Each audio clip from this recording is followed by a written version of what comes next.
Alfian, dan senang sekali saya bisa berbagi dengan teman-teman alumni. Mohon izin saya screen dulu ya.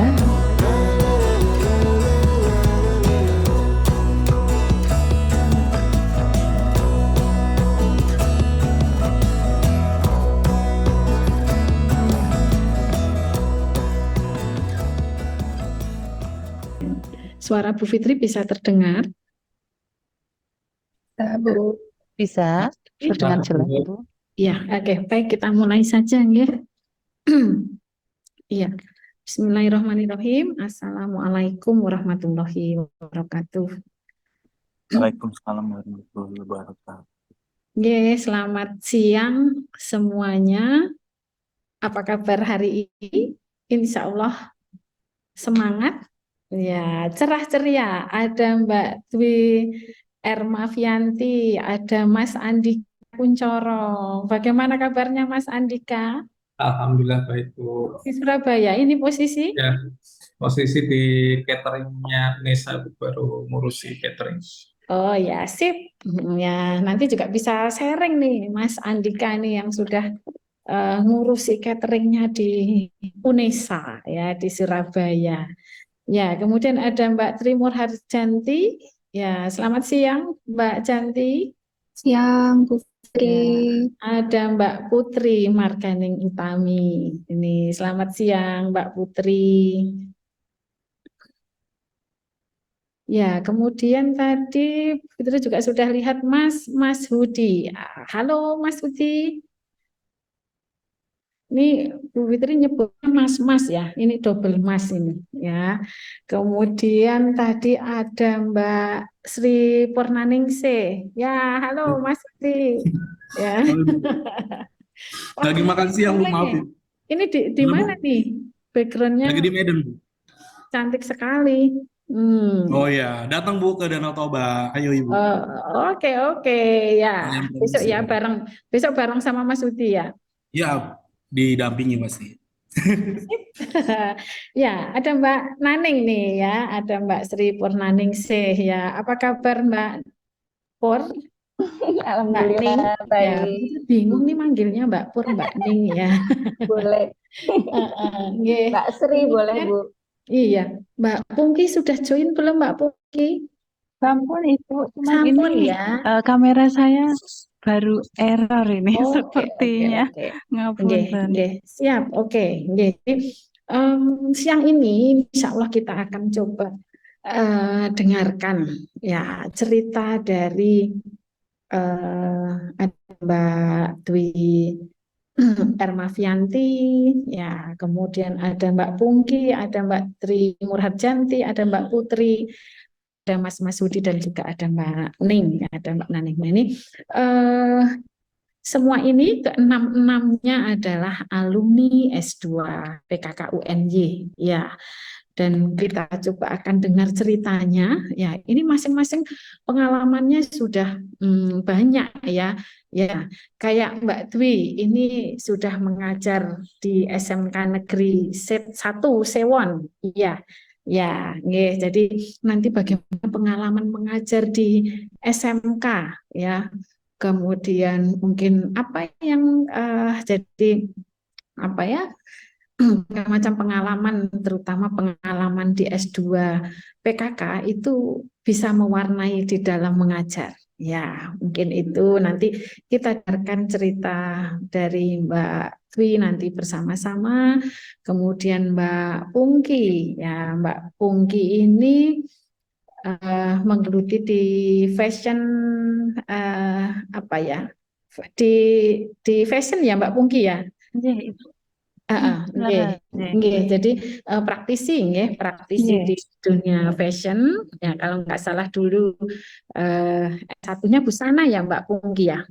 Satunya bukan busana Ibu. Oh, bukan busana malah. Nanti bisa, ya nanti kita cerita di sini kenapa bisa masuk ke busana. Oh, nah, ya ini ini lebih menarik ini ya. Tadi Bu Fitri menduga saja karena fashion itu oh mesti backgroundnya busana, tapi ternyata enggak ya. Nah ini menarik nanti. Jadi mungkin semua saja yang hadir di sini nanti bisa kita dengarkan bersama cerita dari Mbak Pungki ya, Mbak Pungki. Nah kemudian ada Mbak Janti ya. Nah nanti Mbak Janti akan bercerita nih. Pengalaman setelah S2 maupun sebelum S2 juga nggak masalah ya Mbak Janti ya.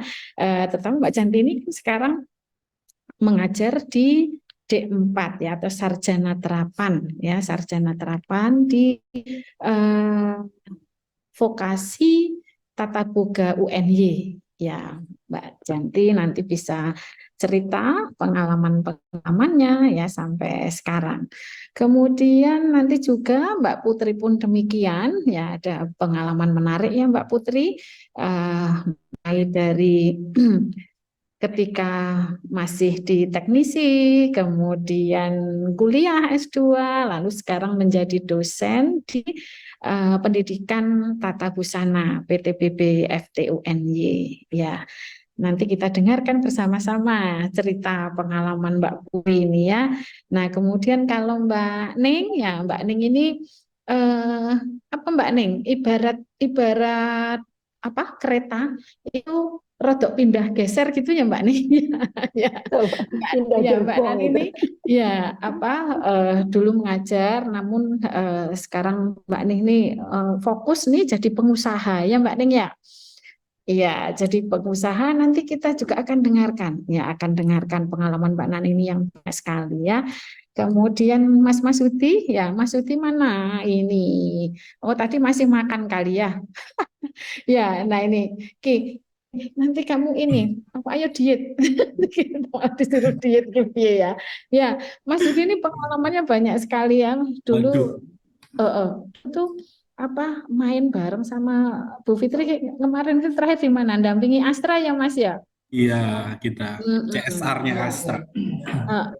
jadi dengan Bu Fitri kemarin sempat kita bersama-sama mendampingi SMK-SMK binaan Astra Internasional. Ya, nah ini juga sudah kemana-mana, Mas Udi ini nanti kita bareng-bareng ya dengar ceritanya Mas Udi. Ya, kemudian siapa lagi? Oke, saya kira cukup ya 6 ya. Nah, untuk itu kita teknisnya nanti silahkan dari Mbak Dwi dulu aja ya. Dari Mbak Dwi Erma Vianti. Aduh, roto angel kecelotet-celotet ini ya. Nanti masing-masing paparan, mungkin ya paparan cerita ya, cerita dari masing-masing. Kemudian nanti kita bisa diskusinya panel di belakang saja ya gitu, kayaknya lebih lebih seru, nanti mungkin saling melengkapi gitu. Nggih, walaupun ini ternyata ya kok yang hadir cuman sedikit ini ya. Nah, nggak apa-apa kita cerita cerita apa bareng-bareng ya nanti kita diskusi ya, diskusi terutama pengalaman-pengalaman yang sudah diperoleh oleh Mbak Mas semua. Saya nyebutnya panggilnya Mbak Mas aja ya. Ya masih muda-muda ya, masih muda-muda dan semangat muda kalau dipanggil Mbak dan Mas itu ya. Bahkan Bu Fitri pun juga masih dipanggil Mbak ya. Kalau di rektorat itu juga apa masih masih manggilnya pada Mbak semua ya. Jadi alhamdulillah ya itu semangat semangat yang bikin kita tetap muda begitu. Ya, nggih saya kira kita langsung saja. Silahkan Mbak Dwi.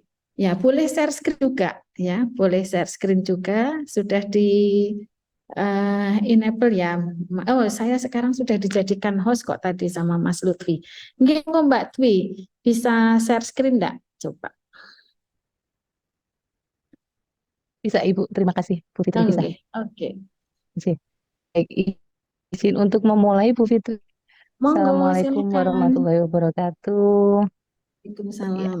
yang saya hormati Bu Fitri dan Prof. Kokom yang kembali di Zoom ini juga selamat siang dan senang sekali saya bisa berbagi dengan teman-teman alumni UNY untuk Fakultas eh, Teknik yang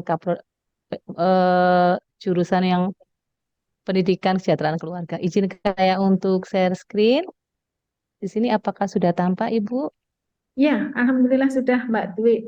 Baik. Kesempatan luar biasa kemarin waktu Profokom kemudian ibaratnya diberitahu nih kami untuk berbagi dengan teman, Hmm. kemudian bagaimana sih ceritanya kok bisa melanjutkan studi terus suka dukanya gitu ya Bu. Nah, di sini sengaja saya lulusan RPL. Saya kebetulan angkatan 2021, kemudian lulusnya tahun 2023. Di sini saya memberi judulnya studi cepat dan tepat gitu Bu, terutama untuk saya.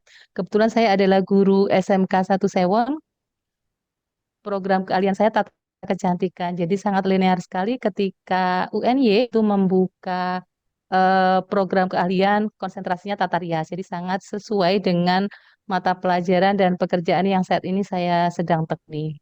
Nah, untuk sedikit perkenalan dengan saya adalah termasuk untuk peneliti di guru, kemudian karena saya meneliti, saya menulis, kemudian setelah menulis saya juga mencoba di editor, kemudian saya juga mentor di karya ilmiah, dan juga merupakan co-founder dari Ketikata, volunteer yang berada di bidang literasi, dan saya juga termasuk mengikuti salah satu gegap gempitanya dari pendidikan guru penggerak di Angkatan 7. Bagi Hmm. teman-teman nanti yang sudah kenal, boleh ini biasanya kami saling follow IG untuk mengetahui aktivitas saya setiap harinya. Kemudian kalau untuk mengetahui karya-karya saya, boleh di Google Scholar saya, dan boleh kita saling berkontak dengan email ataupun di nomor WhatsApp yang sudah tercantum. Nah, selama ini memang saya banyak berproses, kemudian juga belajar dan berbagi. Sebelumnya memang saya sudah menulis buku, Bu Fitri, tetapi Ya, belum sih. Wow, 27 judul. ada, belum memiliki gelar, ibaratnya kalau udah pada MPD ya sebenarnya saya kok belum gitu. Ada juga tergelitik sementara untuk saya. Tapi saya belum berani untuk mengambil S2 karena pertama takut masih linear begitu.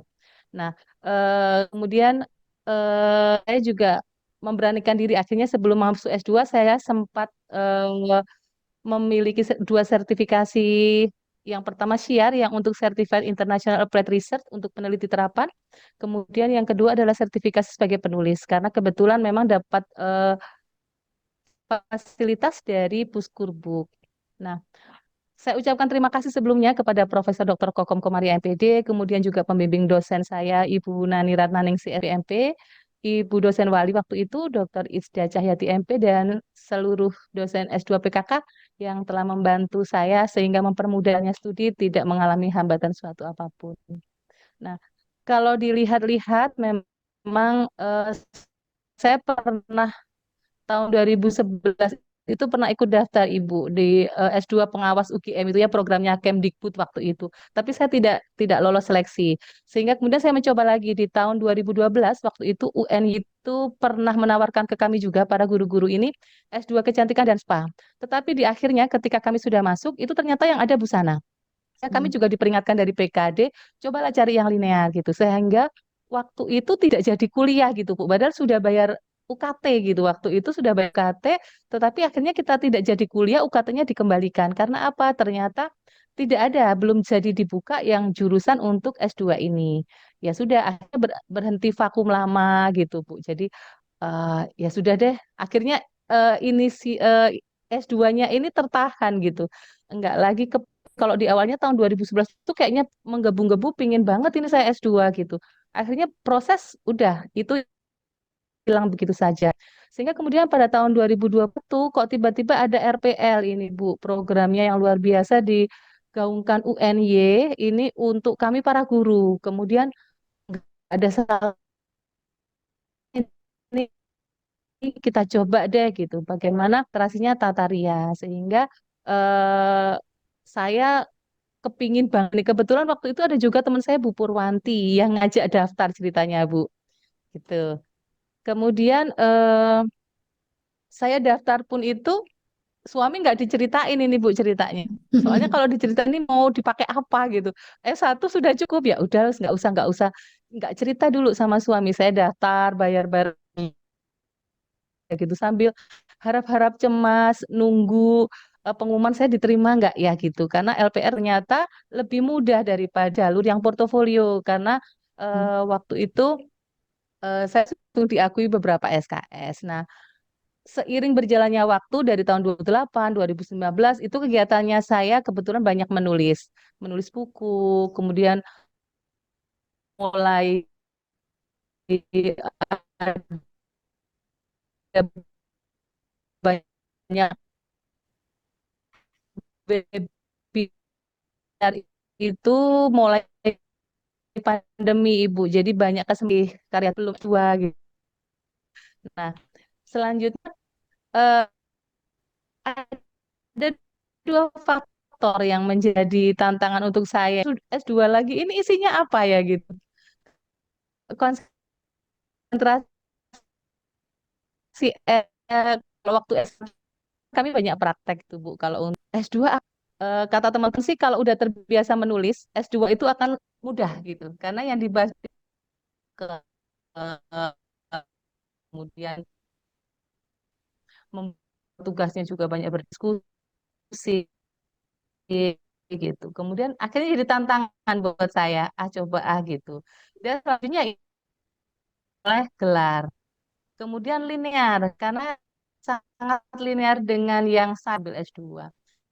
Tetapi faktor ini saya mengajarnya full karena tidak mengambil konsekuensinya adalah antara mengajar dengan kuliah gitu. Kemudian selain itu juga pekerjaan di luar sampingan mengajar itu sudah cukup banyak. Yang ada saya bisa nggak saya membagi waktu dan ternyata sejauh ini itu semua bisa dilakukan secara bersamaan. Nah, untuk teman-teman mungkin yang mengalami dilema kayak saya, kemana banyak ibu yang bertanya ketika saya sudah satu semester kuliah itu yang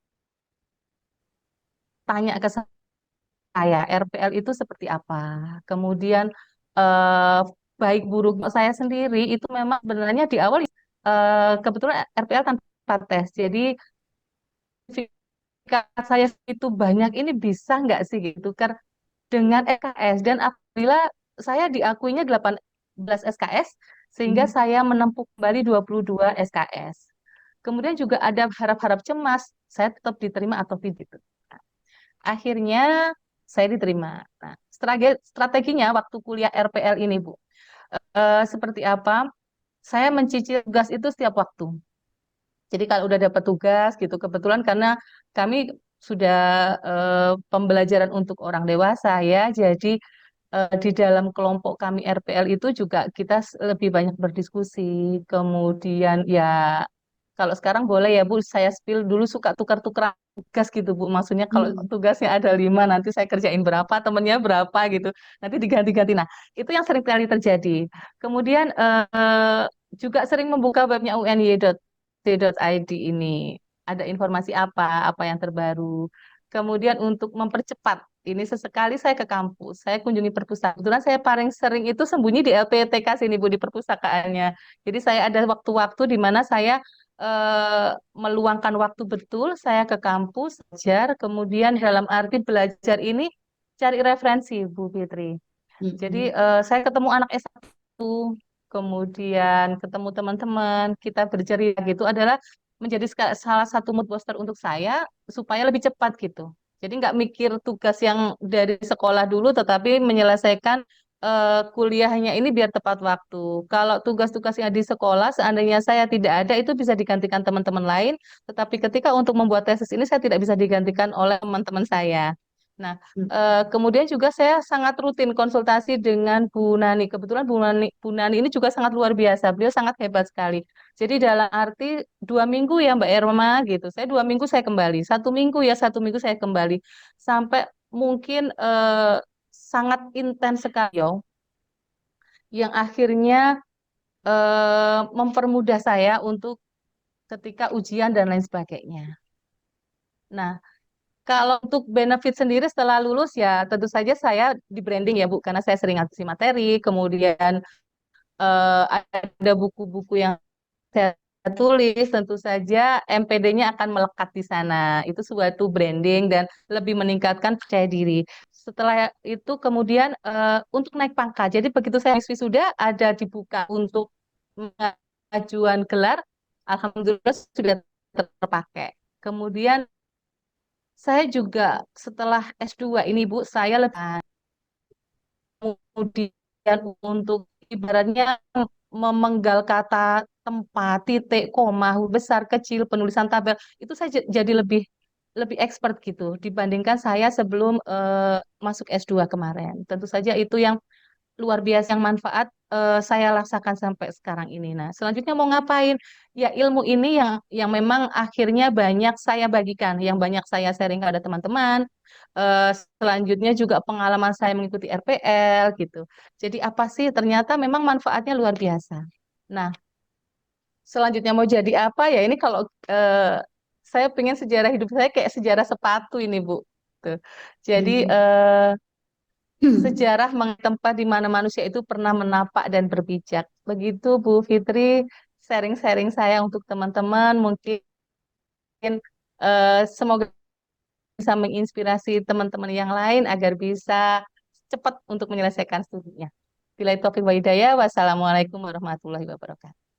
Waalaikumsalam warahmatullahi wabarakatuh. Terima kasih Mbak Dwi. Insya Allah ini menginspirasi ya bagaimana ketika harus mengatur waktu ya bagaimana tadi sudah nyicil tugasnya dikerjakan terus biar nggak numpuk ya karena kalau numpuk ini ya biasanya yang bikin stres ya. Terima kasih Mbak Dwi. Kita akan lanjut dengar cerita teman-teman yang lain dulu. Ya, silahkan siapa duluan ini? Menyusul setelah Mbak Dwi. Mbak Neng, mau Mbak Neng dulu?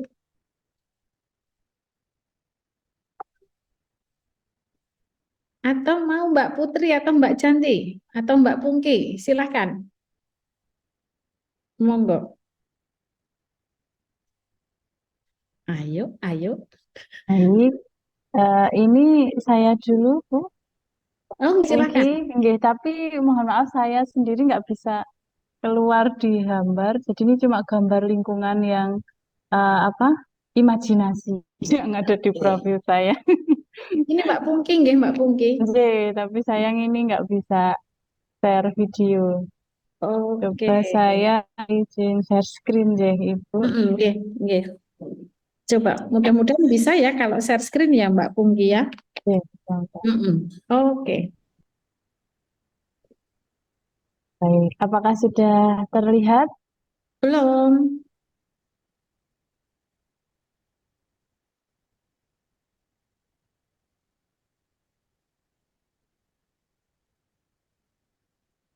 Saya soalnya sudah screen. Coba sebentar. Ini soalnya harus di itu jadi Nggih, belum tuh sebentar. ada.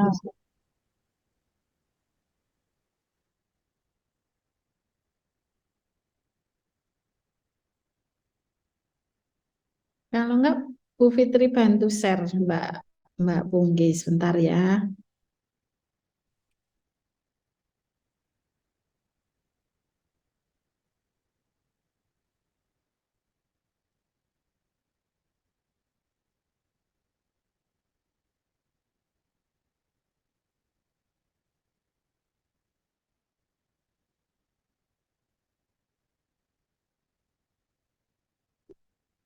Mbak Pungki belum bisa. Ini mau dikirim apa? Boleh kirim ke Bu Fitri atau ke grup? Bu Fitri bantu Mbak Pungki. Ya, Ibu, baik. Sekedap OTW kirim. Oke.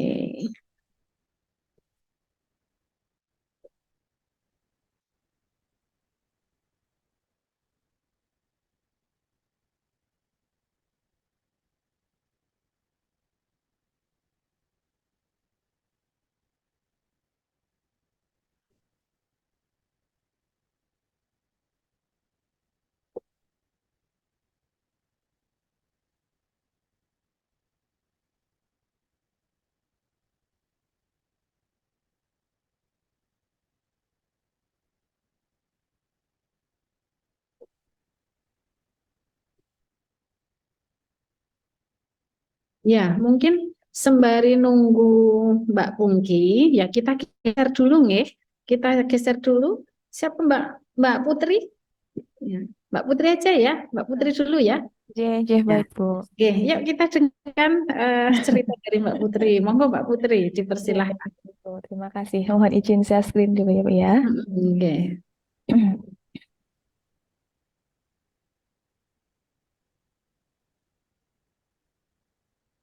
Oke, sudah terlihat Sudah Mbak terlihat Putri. ya.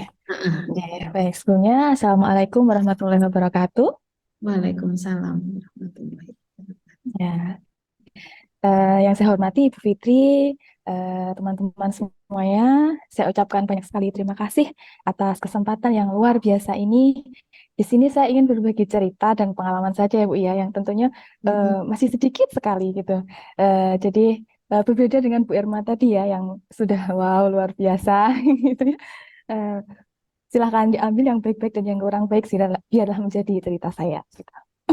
Sebelumnya, mohon izin untuk memperkenalkan diri dulu. Nama lengkap saya Putri Marganing Utami, titel MPD ya, Alhamdulillah sudah didapat kemarin tahun 2023 baru saja. Kemudian pekerjaan saya saat ini sebagai dosen baru di Prodi Pendidikan Tata Busana. Kenapa saya bilang baru? Karena memang baru 1 semester saya menjadi dosen gitu. Oke, sebenarnya masih belum percaya eh, dan tidak menyangka saya bisa ada di posisi ini ya Bu ya. Sedikit cerita saja tentang perjalanan karir ini nanti. Dimulai dari saya lulus SMK jurusan Tata Busana itu tahun 2007. Dulunya sebenarnya saya pengennya itu masuk ke tata rias, tapi oleh ibu saya itu nggak boleh. Bolehnya masuk tata busana, ya udah saya diikuti dengan ikhlas gitu. Kemudian lulus tahun 2000 lulus tahun 2007 itu saya bisa sekolah lanjut S1 itu dengan lewat jalur PBU, jadi tanpa tes dan alhamdulillah diterima. Tuh. Kemudian ini dari S1 ke lulus itu lumayan lama, itu 5 tahun karena waktu itu saya sebelum lulus itu sudah menikah, sudah punya anak seperti itu. Kemudian hampir juga hampir menyerah waktu itu, hampir menyerah, hampir tidak ingin melanjutkan lagi. Tapi eh, ya saya melihat teman-teman saya yang lain masih berjuang seperti itu, jadi saya juga harus berjuang gitu untuk menyelesaikan studi S1 saya dan alhamdulillah tahun 2012 itu saya bisa lulus. Kemudian setelah lulus tahun 2012 itu pas kebetulan sekali di UNY itu ada perekrutmen rekrutmen tenaga kependidikan yang ditempatkan nanti di laboratorium tata busana dan alhamdulillah saya ikut rekrutmen itu dan alhamdulillah diterima. Jadi pada mulai tahun 2013 itu saya sudah bekerja di UNY sebagai tenaga kependidikan sebagai teknisi lab tata busana seperti itu. Kemudian dalam menjalani pekerjaan saya itu karena di lab pelayanan mahasiswa gitu tuh rasanya masih kayak monoton ya Bu ya pekerjaannya begitu-begitu saja gitu. Kemudian sedangkan teman-teman saya di kampus kan bergaulnya dengan dosen-dosen muda yang penuh semangat gitu. Nah, saya merasa oh apakah apakah dengan begini hidup saya sudah bisa bermanfaat atau belum gitu kan. Terus saya coba lagi mengembangkan mengembangkan apa ya mengembangkan ya apa yang saya bisa itu mulai tahun 2017 itu menjalani freelance MUA. Jadi karena saya hobinya itu make up, jadi saya dalami, kemudian mulai ikut job ya dari teman-teman ada job. Jadi waktu dulu SMK saya pengennya masuk tata rias, eh, tapi disuruh masuk busana, terus eh, akhirnya saya masuk busana, ngikut orang tua, dengan ikhlas saya jalani, bisa kerja di UNY itu dari tata busananya. Dari tata riasnya ternyata setelah beberapa waktu berjalan itu tetap saya bisa mendapatkan apa yang saya mau gitu. Saya bisa eh, bekerja juga di bidang MUA ini gitu. Kemudian pada tahun 2021 kemarin ini, alhamdulillah dapat kesempatan untuk sekolah lagi. Alhamdulillah lanjut S2 di S2 Pendidikan Kesejahteraan Keluarga. Kemudian tahun 2023 sudah bisa lulus dan pas banget juga pada tahun itu, pada tahun ini ada perekrutan dosen PTNBH dan alhamdulillah Allah mendengar doa saya, eh, bisa diterima seperti itu. Kemudian, nah ini adalah teman-teman seangkatan saya. Kelas reguler ya, kelas reguler ini sendiri ada, dulu itu ada sekitar 14 orang, tapi ada tambahan intake genap di 2021, 2020, dan juga RPL termasuk Bu Erma, dan Kak Namin juga, teman-teman yang lain. Jadi pokoknya kelas itu rame banget, seneng pokoknya mau sekolah gitu. Nah, terus di sini caption caption di IG ini kan fotonya saya upload di IG dengan caption yang sangat sesuai dengan kondisi yang sebenarnya, bahwa saya bisa sekolah S2 itu tidak pernah saya bayangkan sebelumnya gitu. Dulu saya berpikir bahwa yang bisa sekolah S2 itu pasti orang-orang yang luar biasa pinternya gitu. Tapi ternyata saya yang hanya biasa-biasa saja ini juga ternyata bisa sekolah S2 dan lulus S2 dalam waktu yang kurang dari 2 tahun. Kurang lebih 21 bulan dengan IPK 3,95 98. Modalnya apa? Nah, itu cuma mau, modalnya mau, punya modal mau itu sudah sangat luar biasa menurut saya. Kemudian pantang menyerah, kemudian disiplin juga, rajin mengerjakan tugas, jangan nunda-nunda, terus bertanggung jawab juga. Tuh. Awalnya juga saya cerita dulu ini tidak pede berada di antara teman-teman saya ini. Kebetulan teman-teman saya ini banyak yang sudah menjadi guru senior, praktisi, dan orang-orang yang punya banyak pengalaman dalam pendidikan dan pembelajaran. Sedangkan saya, apalah saya ini, gitu. Tetapi alhamdulillah teman-teman saya ini semuanya baik, tidak pelit ilmu, mau berbagi, mau ngajari, mengadani, dan saling support. Nah, jadi penting banget menurut saya menjaga, menjalin, membangun hubungan baik antar teman gitu, biar semangat terus kuliahnya gitu. Kemudian setelah sewaktu sekolah S2 di Prodi PKK ini saya dapat apa gitu. Yang pertama yang tentunya pengalaman belajar yang luar biasa, kemudian pengembangan keahlian. Jadi dengan sekolah S2 tentunya akan memungkinkan kita untuk meningkatkan pemahaman dalam bidang keahlian tertentu secara lebih mendalam, terutama dalam bidang kependidikan di kemudian peluang karir, dan alhamdulillah manfaat yang saya dapatkan setelah saya lulus ini bisa dibilang karir semakin cemerlang gitu. Dari teknik bisa alih fungsi menjadi dosen, itu alhamdulillah luar biasa. Kemudian juga gelar akademis untuk meningkatkan citra dalam komunitas profesional tentunya. Kemudian juga teman baru, keluarga, relasi, dan sebagainya. Kemudian selain itu juga dengan sekolah itu saya merasa muda lagi gitu. Di usia saya yang sudah 30 plus plus ini bisa lanjut sekolah lagi itu, terus bisa kumpul sama teman-teman dengan niatan tugas tapi endingnya cuma gibah gitu. Pokoknya seneng gitu. Jadi kayak masih kayak anak-anak S1 gitu. Kayak masih remaja gitu, bisa ngumpul, main, nugas, pokoknya luar biasa. Kemudian ada juga tantangan, tantangan kerja sambil kuliah itu berat memang, tapi saya harus kuat gitu.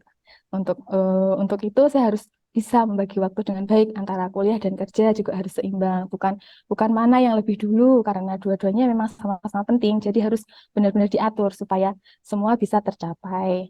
Saya yang kuliah sambil bekerja ini bisa selesai S2 kurang dari 2 tahun. Apalagi teman-teman yang masih fresh graduate langsung lanjut S2 tanpa beban itu mungkin 1,5 tahun bisa lah ya lulus di Prodi PKK ini. Karena di Prodi PKK ini juga pembelajarannya itu 2 semester padat full teori. Jadi di semester 3 ini sudah bisa ambil tesis.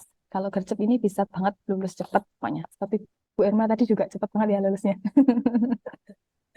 Kemudian capek, stres. Iya, iya banget.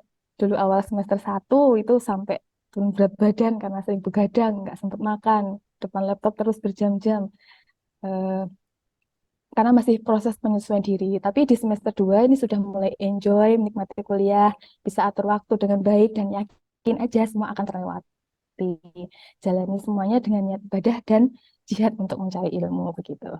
Kemudian merasa kurang fokus juga karena harus bekerja, melakukan pelayanan pada mahasiswa, tapi sambil kuliah juga.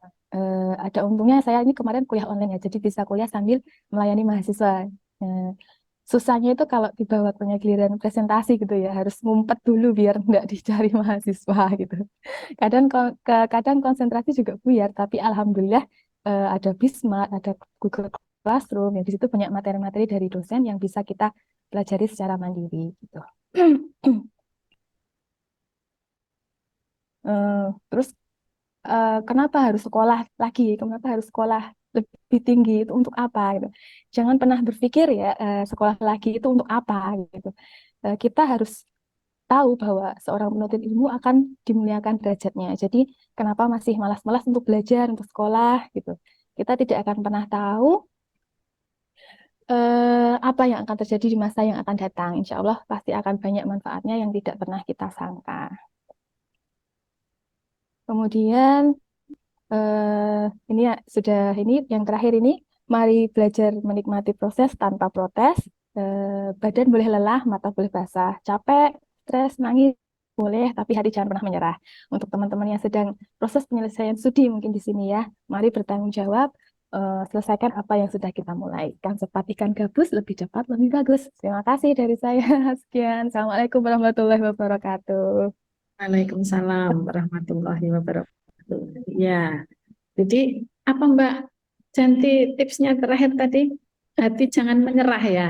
Iya, itu jadi benar ya. Jadi kok Mbak Janti, Mbak Putri, itu aja yang muncul di kamera Mbak Janti. Jadi yang dipanggil Mbak Janti. Nggih, jadi Mbak Putri ya memang kita semua nggak boleh menyerah ya. Jadi orang itu saya kira ini ya. Jadi orang itu hanya kelihatannya dari luar saja, tetapi hampir semua orang itu memiliki ujian masing-masing, ya kan? Nah, bagaimana kita bisa menyikapi, bagaimana kita bisa mengelola. Dan tadi juga jangan lupa bahagia, ya kan? Bahagia itu siapa yang membuat ya? Yang menciptakan bahagia itu diri kita sendiri.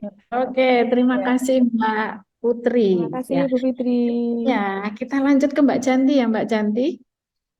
Ya, J, Bu Fitri Mbak Janti, siap. silahkan. Atau Mbak Pungki tadi ya, yang sudah Oh siap ya, siapa? monggo Mbak Pungki dulu aja.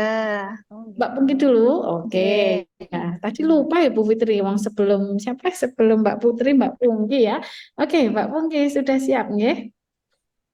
Insya Allah Bu, ini Iya, saya nggih. pakai laptopnya Iya, Bu Irma. silahkan.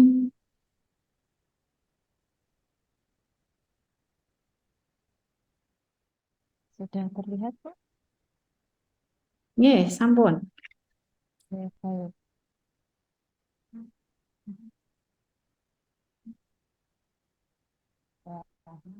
Baik, Bismillahirrahmanirrahim. Assalamualaikum warahmatullahi wabarakatuh. Waalaikumsalam warahmatullahi Terima wabarakatuh. kasih sebelumnya kesempatannya yang diberikan kepada saya. Terima kasih buat Kokom, Putri, dan terima kasih juga untuk teman-teman telah memberikan saya kesempatan untuk bicara di forum ini. Nah, kenapa praktisi? Karena memang saya berasal dari praktisi, nggih, Bu, dan teman-teman. Jadi saya bukan dari akademisi, saya bukan guru SMK, saya bukan dosen. Saya adalah praktisi yang kesehariannya itu membuat baju, lalu memberikan kursus di rumah, gitu. Makanya di sini saya tadinya bingung sharing terkait apa, makanya ini saya mencoba untuk memberikan materi terkait manfaat apa praktisi melanjutkan studi bidang busana bagi dunia pendidikan, bisnis, dan keluarga. Nah, untuk nanti kira-kiranya seperti ini. Nah, praktisi itu kan berarti orang yang memiliki pengetahuan atau keterampilan dan pengalaman biasanya Ibu. Jadi kebetulan ini kan saya bidang fashion. Jadi intinya saya yang kesehariannya sebagai praktisi bidang fashion. Jadi sebagai pattern maker khususnya. Nah, ini kenalan dulu dengan saya. Nama saya Pungki Rima Fitri. Untuk bisa lebih jelas apa lebih mengenal saya lagi bisa di IG private dress ataupun gaun. Dan selanjutnya IG impian, kan memang impian saya adalah menjadi instruktur di sekolah, yaitu apa semacam fashion course and craft. Jadi di situ awal mulanya pada waktu pandemi, karena pandemi itu kan semua berubah, mau nggak mau kita juga harus ikut menyesuaikan dengannya, mengadakan kursus online iseng tadinya. Saya bekerja sama dengan teman untuk dia mengisi. Kebetulan ada yang pintar membuat apa boneka, saya adakan secara online gitu. Ternyata eh, namanya lumayan, responnya terusan seperti itu. Nah, selanjutnya kenapa saya apa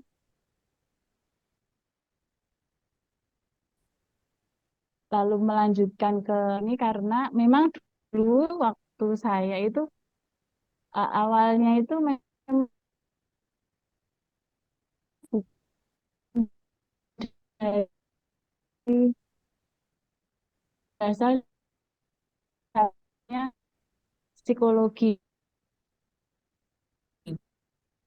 Nah, waktu itu memang saya senang apa, mungkin udah senangnya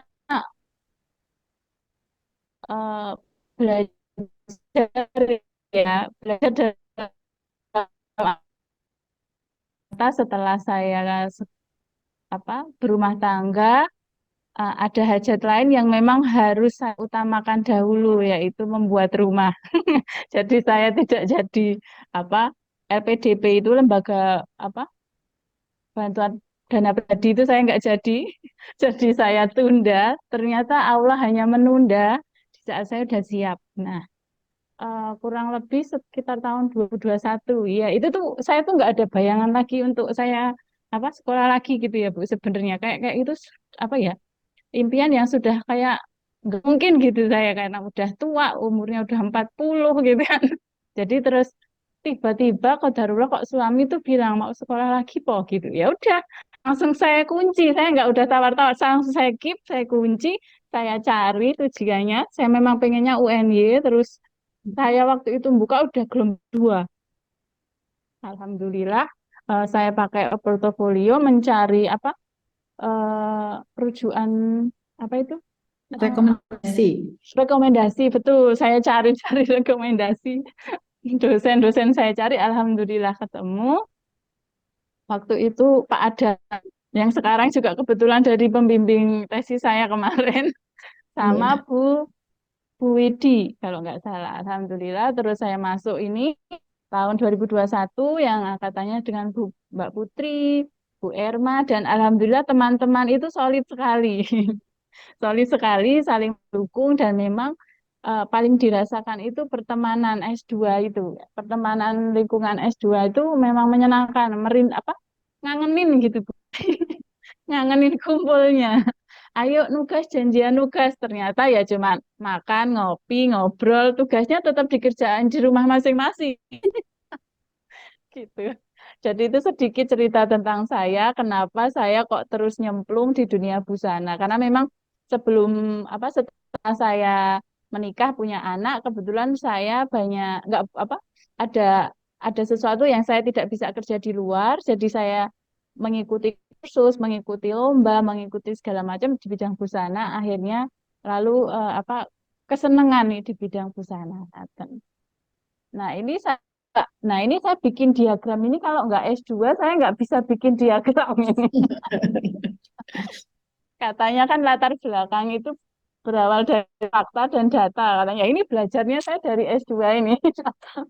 Jadi saya kemarin lihat-lihat browsing-browsing itu tuh, kalau di Indonesia itu sekarang tuh katanya ada 1.062 apa 1.062.309 orang itu yang melanjutkan ke kedua. Itu 48,80-nya itu perempuan, 51,20%-nya itu laki-laki. Itu kalau di Indonesia sesuai dengan Badan Pusat Statistik tahun 2022. Nah, tetapi di Badan Pusat Statistik tahun 2022 di Jogja itu tuh dari 95.419 orang itu tuh perempuannya itu lebih banyak yang sekolah S2. Jadi mungkin rata-rata yang ikut mungkin kayak saya itu ya, Bu. Jadi Hmm. perempuan ibu rumah tangga mungkin ya, tapi atau mungkin bisa jadi eh, apa ya, S2 bagi perempuan itu sudah umum. Jadi sudah tidak dianggap eh, ini pendidikan yang terlalu tinggi untuk perempuan. Bahkan banyak profesor juga semua sudah perempuan, ngeten deh. Jadi itu sudah tidak apa, sudah umum intinya gitu. Nah, ternyata dari respon orang tua, 48% responden orang tua yang menginginkan anaknya itu melanjutkan ke jenjang S2, itu tuh keinginan terbesarnya itu adalah untuk meningkatkan peluang kerja. Nah, jadi ini kan berarti memang dengan kita melanjutkan S2 itu eh, orang tua aja percaya bahwa itu akan membuka peluang-peluang lain, atau peluang baru. Nah, selanjutnya akan diiringi dengan meningkatnya penghasilan. Ya. Nah, kalau manfaatnya sendiri bagi praktisi, nggih, Bu, karena yang saya rasakan itu pertama itu tentu meningkatkan pengetahuan teoritis dan praktis. Utamanya sih teoritis. Jadi sebelumnya saya cuma praktis aja, tak saya cuma praktek apa yang pengalaman saya dengan dimasuk S2 ini, saya belajar secara teorinya seperti apa, eh, alurnya seperti apa, bahkan dari segi budayanya, dari segi apa ya, macam-macam pokoknya banyak belajar yang memang sebelumnya tidak saya ketahui gitu. Nah, tentunya juga mengembangkan kreativitas, inovasi dan desain dan apa produksi. Jadi kita jadi lebih kreatif dan inovatif, terutama menciptakan sesuatu yang baru. Karena kan memang dituntut untuk nilai kebaruannya itu apa, ngaten nggih Bu. Nah, saya tuh nilai kebaruan itu ya baru tahu pas saya masuk dua ini, ngaten.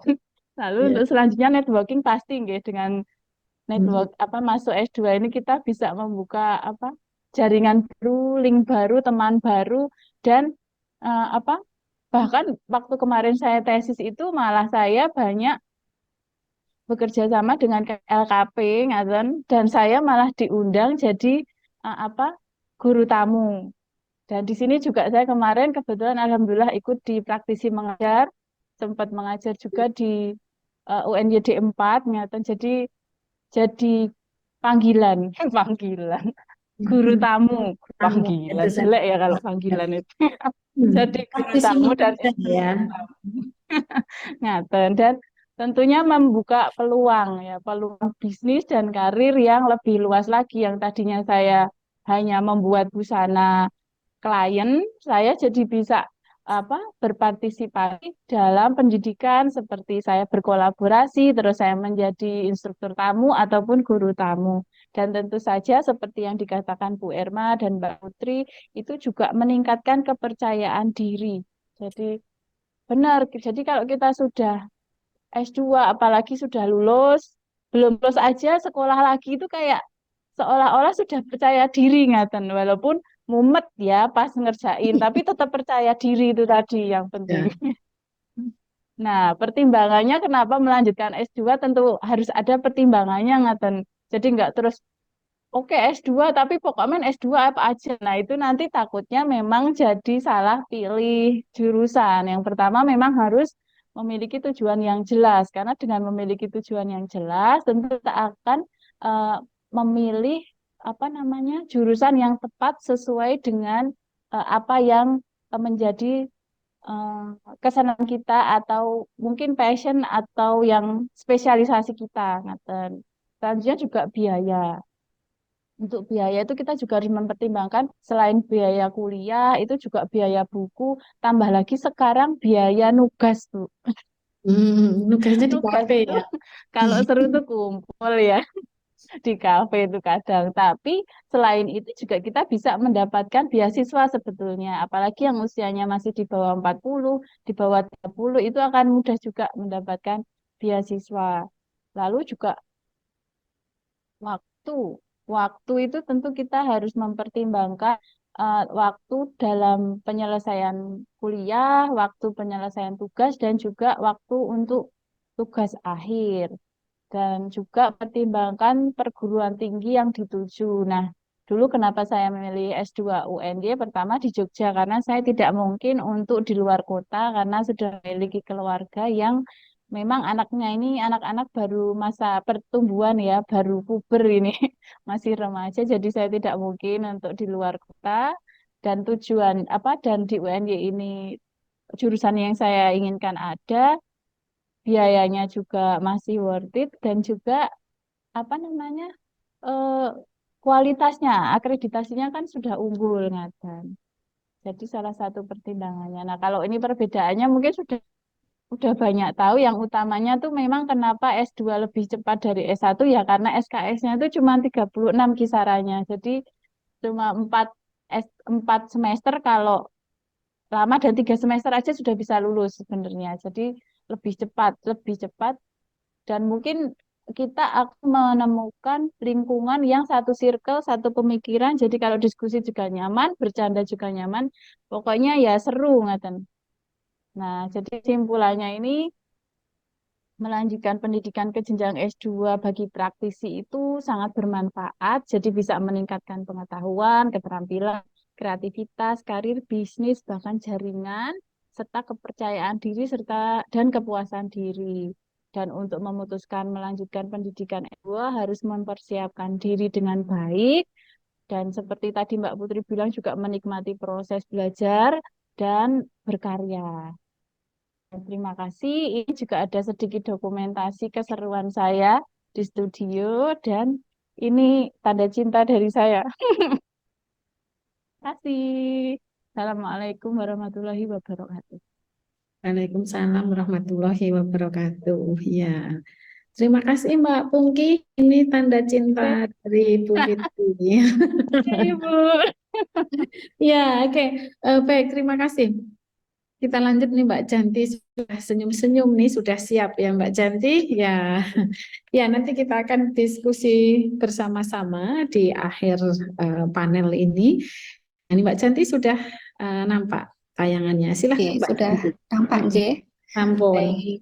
Assalamualaikum warahmatullahi wabarakatuh. Selamat siang, Ibu Fitri, ada Ibu Kokom, J. Bergabung. Ibu Ida juga tadi saya lihat bergabung. Selamat siang. Terima kasih atas waktunya. Izinkan saya bercerita tentang alur hidup saya yang mungkin sedikit tidak saya duga sampai di titik ini.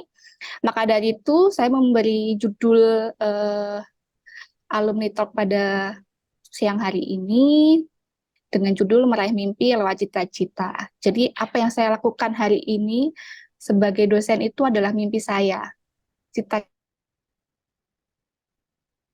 Nah, itu bagaimana kisahnya? Sebelumnya, perkenalkan, nama saya Tri Murhanjati Solihah. Saya biasa dipanggil Jati. Saya merupakan salah satu dosen tata boga di Fakultas Vokasi UNY. Saya home base-nya di kampus Gunung Kidul. Jadi, saya dan teman-teman saya di sana merupakan perintis, ya. Namun, jika Bapak dan Ibu dan teman-teman semuanya yang mungkin pernah di sana, pernah main ke kampus Gunung Kidul, itu kampusnya sangat bagus sekarang, J. Semuanya baru, layoutnya baru, bahkan lab tata hidang, lab restoran, kemudian lab busana juga punya ciri khas yang baru seperti itu. Baik, ini banyak gambar-gambar saya ya. Jadi lebih kemarin pada waktu saya nyusun ini kayak mengingat masa lalu, bagaimana saya memulai ini. Yang pertama, saya waktu itu praktik industri di Royal Ambarukmo Hotel. Nah, pada waktu saya menyiapkan lunch, kemudian ternyata yang lunch itu adalah mahasiswa S2 UNY yang sedang melakukan seminar nasional di situ. Nah, kemudian melihat banyak mahasiswa yang terlihat rapi, kemudian terlihat smart, terlihat tenang gitu, dan membuat saya tuh terinspirasi. Wah, kayaknya keren ya S2 seperti itu. Kemudian ini praktik industri tahun 2013. Kemudian saya lulus S1 tahun 2015. Setelah itu tahun 2016 saya menjadi guru tata boga di SMK Muhammadiyah 1 Moyudan. Nah, karena cita-cita saya tuh menjadi guru, jadi seperti alhamdulillah cita saya terkabul seperti itu. Teraih. Nah, akan tetapi pada saat saya menjadi guru, teman-teman guru saya ini banyak sekali yang S2 dan itu memang menjadi kebijakan dari kepala sekolah bahwa boleh S2 silahkan, akan tetapi harus bertanggung jawab dengan pekerjaan guru yang ada di sekolah seperti itu. Nah, sampai akhirnya saya bersama 3 teman saya itu lanjut S2. Kita memilih di UNY dengan jalur yang berbeda. Saya di S2 PKK. Sebelumnya jadi ada cerita, saya itu pada waktu daftar itu memilih yang pertama PKK, yang kedua manajemen pendidikan. Akan tetapi ternyata saya diterimanya di manajemen pendidikan. Kemudian karena saya merasa ini tidak linier seperti itu, saya pernah nanya-nanya ke Pak Lutfi. Jadi Pak Lutfi itu adalah kakak tingkat waktu saya SMA, jadi kami sudah mengenal sejak sebelum di S1 dan sekarang sama-sama menjadi dosen. Itu bercerita bahwa jangan di manajemen, lebih baik ke PKK. Nah, kemudian bertanya kepada waktu itu koprodinya masih Bu Hamidah, Ibu Dr. Hamidah, kemudian diarahkan untuk membuat surat ke direktur untuk mengganti jurusan saya atau mengganti prodi saya menjadi PKK. Dan alhamdulillah dengan bantuan beliau saya berada di S2 Pendidikan Kesejahteraan Keluarga. Singkat cerita seperti itu. Kemudian di sini pada waktu S2 2017 ya, September 2017 saya kuliah sambil bekerja. Nah, ya pada waktu S2 ini sangat menyenangkan menurut saya karena teman-teman sudah mature, sudah dewasa ya, sehingga kita bagi pengalamannya lebih banyak, kemudian diskusinya juga lebih mature. Jadi tidak hanya sekedar kita berdiskusi yang kecil-kecil saja, tapi lebih ada big impact-nya di situ. Nah, di sini ada teman-teman S2 saya, mungkin tadi ada yang bergabung, ada Mas Andika, Mbak Enita, Mas Awali, dan sebagainya. Nah, sekarang mereka semua sudah lulus dan sudah berkarir di bidangnya masing-masing, seperti itu.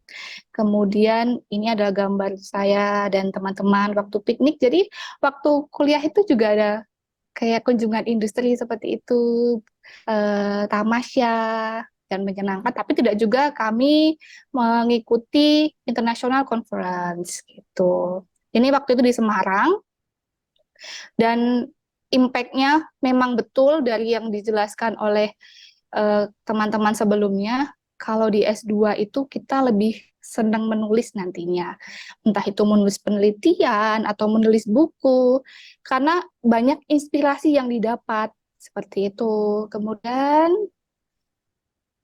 pada waktu ujian, ini saya diuji oleh Prof. Marwanti, Prof. Kokom, Prof. Endang, dan juga pembimbing saya, Ibu Badraningsih.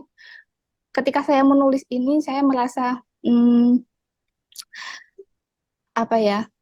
sangat luar biasa dari keempat dosen pembimbing dan penguji saya ini, karena sekarang sudah profesor semua, seperti itu. Jadi seperti karirnya sangat bagus sekali kalau dibuka di Busana, dilihat itu ya.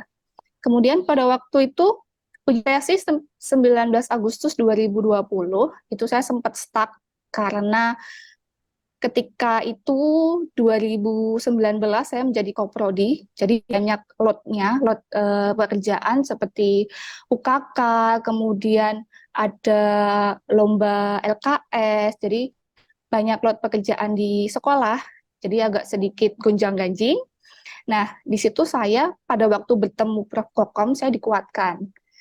Secara pribadi, para dosen di S2 Pendidikan Kesejahteraan Keluarga ini sangat baik seperti itu.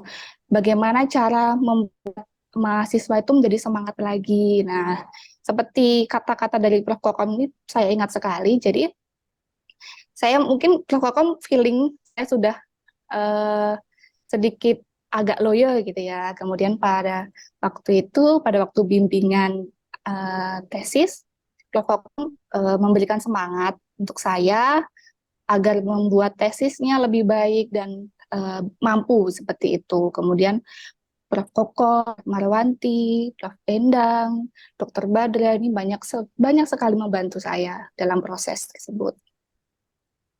Kemudian graduation pada November 2019, alhamdulillah saya diberi kesempatan untuk bersalaman pada rektor langsung. Kemudian ini dari September 2020 sampai sekarang.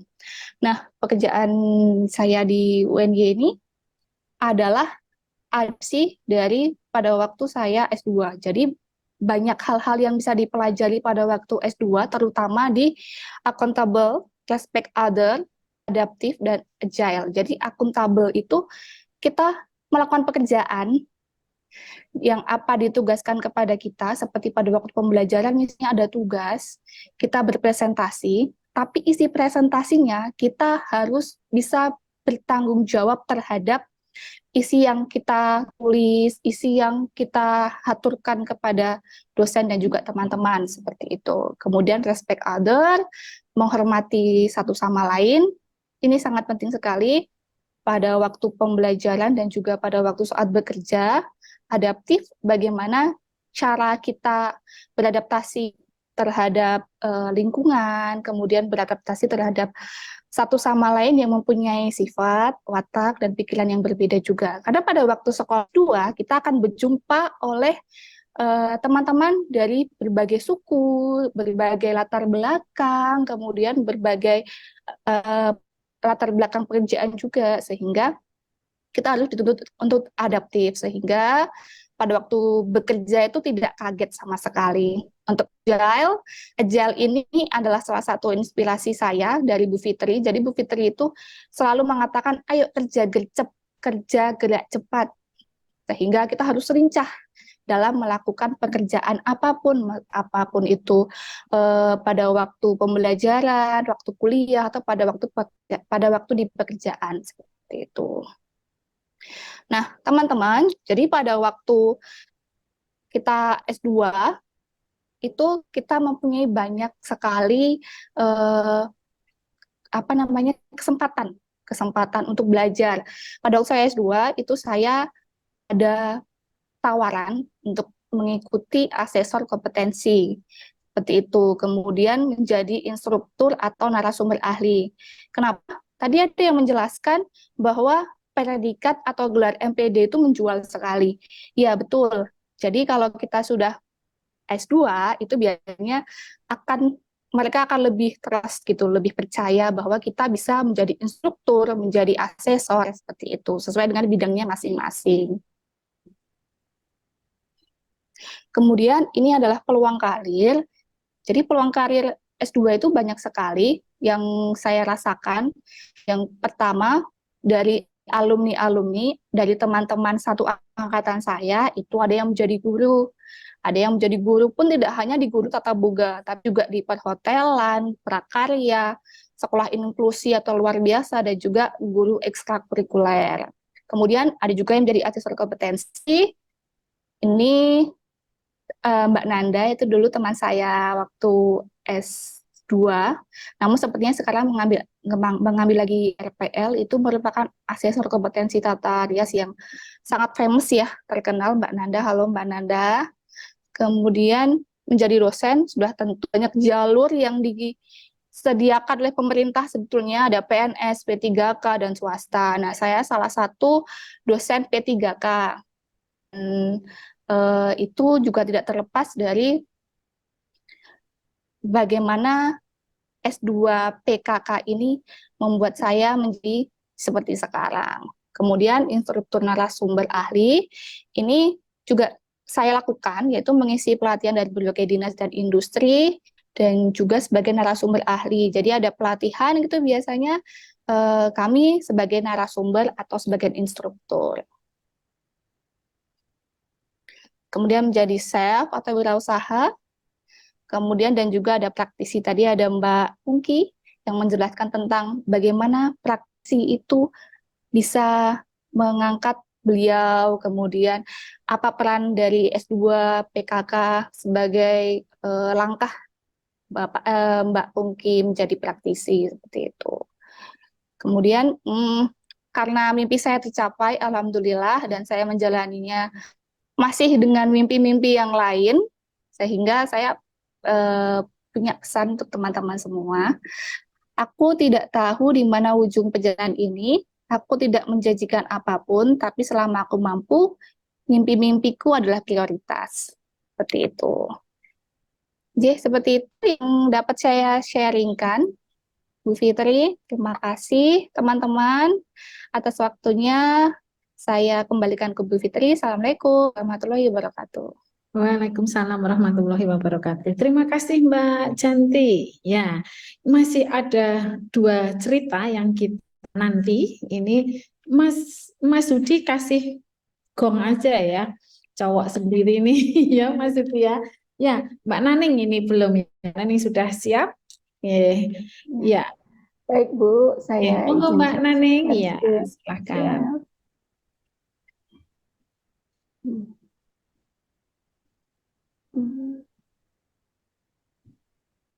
Sudah mendengar suara saya?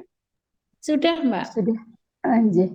Baik, sebelumnya Assalamualaikum warahmatullahi wabarakatuh. Selamat siang Bu Fitri, Bu Ida, Bu Kokom, dan teman-teman semuanya. Senang sekali rasanya bisa diajak untuk alumni talk yang diselenggarakan oleh UNY.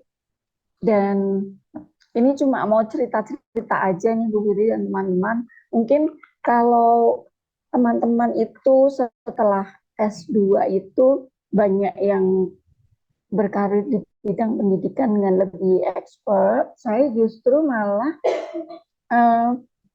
karir saya itu dari pendidikan, kemudian yang awalnya benar-benar serius di bidang itu saya berbagi mendua dengan bidang usaha.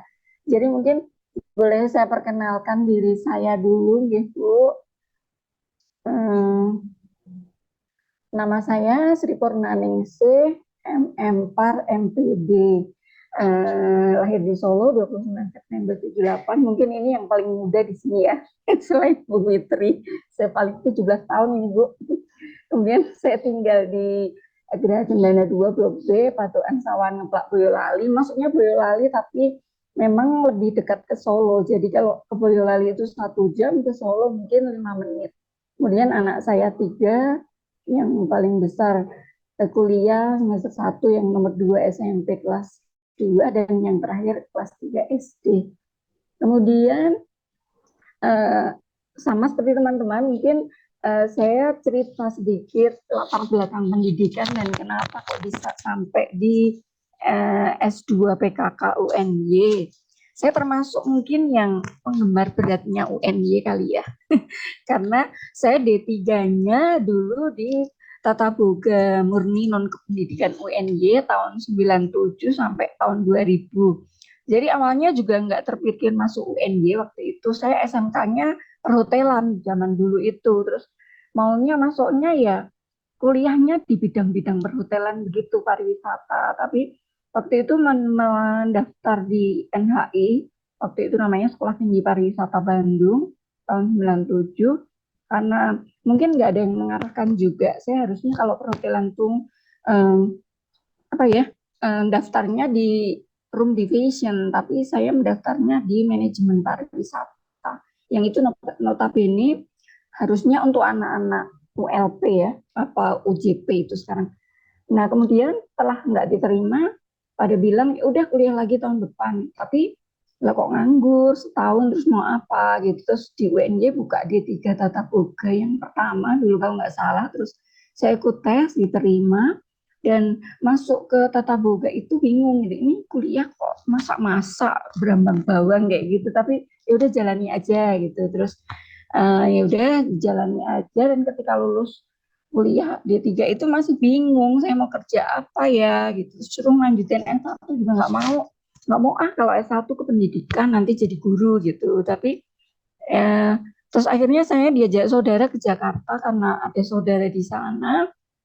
Kemudian bekerja, kemudian setelah itu kerjanya nggak jadi guru sih, pernah di telemarketing dan student service gitu, suatu lembaga kursus besar bahasa Inggris. Kemudian akhirnya jadi guru di Jakarta itu di SMK Wisata Perintis, tapi saya ngajarnya housekeeping gitu, kemudian ya pelajaran-pelajaran perhotelan. Nah, kemudian setelah itu saya menikah tahun 2003 kemudian setelah itu karena suami saya jauh di luar pulau terus, saya pulang ke Solo, melahirkan dan sebagainya. Di Solo saya melamar jadi guru karena pernah jadi guru di Jakarta itu. Kemudian ketika jadi guru ternyata harus S1.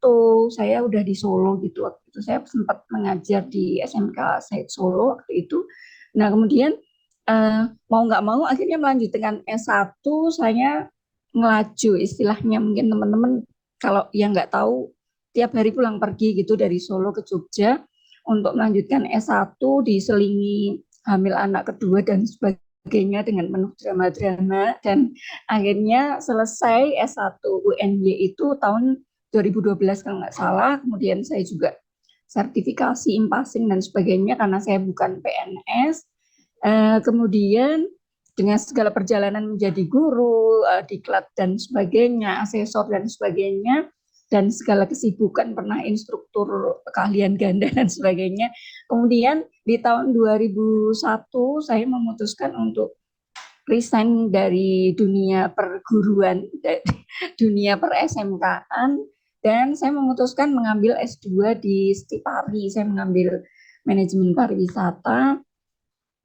Kemudian pada saat itu udah kuliah S2, saya komunikasi sama Bu Kokom, ya bertegur sapa karena memang lumayan secara personal saya cukup dekat dengan Bu Kokom. Ketika saya jadi guru, Bu Kokom juga sering menjadi dosen pembimbing PPL kalau nggak salah itu, dan lomba LKS beliau menjadi juri dan sebagainya, sering komunikasi. Dan di Mbak ini lanjutin S2 di UNY gitu. Terus saya sedang S2 juga ini di Stipari, Bu. Terus bingung kan, terus saya akhirnya pasti nggak akan sia-sia juga deh, pasti ada gunanya deh nanti kalau ngambil S2 di UNY, pasti berguna. Terus saya tanya sama yang akan membiayai sponsor utamanya, dan ternyata ya udah kalau mampu ya terserah gitu. Akhirnya saya setelah 1 semester di Stipari, saya tetap mengambil S2 di UNY, dan itu juga sempat yang pandemi waktu itu, sudah bayar uang pendaftaran, kemudian suami saya sakit, sempat pulang ke Indonesia dan kena pandemi, dan saya tercancel untuk tidak bisa registrasi. Dan kemudian kalau tidak salah minggu berikutnya atau bulan berikutnya ikut gelombang susulan atau gelombang tambahan, dan akhirnya kuliah di UNY S2 dengan segala ceritanya. Kemudian sekarang saya sebagai dosen seni kuliner di Politeknik NES Sukoharjo. Nah, sedikit bercerita, ini saya dalam undangan kan saya tidak sebagai dosen, tapi saya sebagai pemilik Our Cake Story. Jadi mungkin ada sedikit ceritanya. Saya itu sebelumnya tidak memiliki usaha, tapi sebelumnya memang tertarik. Saya punya interest di bidang bakery pastry, dan ketika mengajar di SMK, saya interest di bakery pastry, sering mengajar di Mapel itu. Kemudian juga ketika berada di SMK Takasus Almadiyah Kendal, itu juga diminta untuk mengembangkan bakery yang ada di sana, kafe yang berbasic bakery yang ada di sana. Kemudian saya kalau tidak salah di semester awal itu ada mata kuliah inovasi bisnis kuliner itu di S2 PKK yang konsentrasi boga itu yang diampu oleh Bu Ham dan juga Bu Mutiara. Di situ saya diminta untuk menyusun proposal suatu usaha yang kita interest di apa gitu ya. Jadi karena saya senangnya pastry bakery, saya susun proposal usaha yang di bidang itu gitu. Saya pilih salah satu produk aja waktu itu. Tapi ya saya coba susun sebaik-baiknya, cuma ya sudah setelah kuliah kok saya geletakin aja gitu. Terus kemudian ketika mengembangkan bakery-nya di lembaga pendidikan di SMK Takasus Ahmadiyah itu, saya kan nyoba-nyoba resep lagi dan sebagainya sampai akhirnya kafenya itu berdiri. Saya tuh lah saya ini riset-riset kayak gini, kenapa saya nggak buka toko roti sendiri aja gitu. Akhirnya saya lihat-lihat peluang gitu di sekitar tempat tinggal tempat tinggal saya. Kemudian saya melihat kayaknya karena saya sukanya di bidang roti-rotian, oke deh saya buka toko roti seperti itu. Saya awalnya juga dari yang mencoba-coba resep baru lagi. Maksudnya waktu itu yang saya pakai untuk mencoba resep itu malah justru resep-resep standarisasi dari UNY yang zaman saya kuliah itu belum ada, tapi adik-adik kelas yang waktu itu PPL dengan saya membawa buku itu untuk mengajar dan saya meminjam, kemudian saya baca-baca, sering saya praktikkan dan jadinya bagus.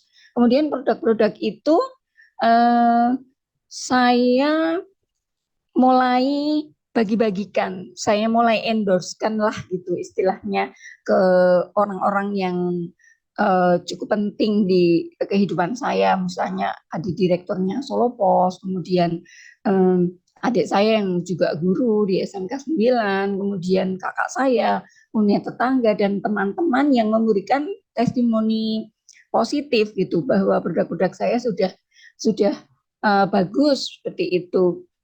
Kemudian, mohon maaf ini sambil saya ganti-ganti slide-nya.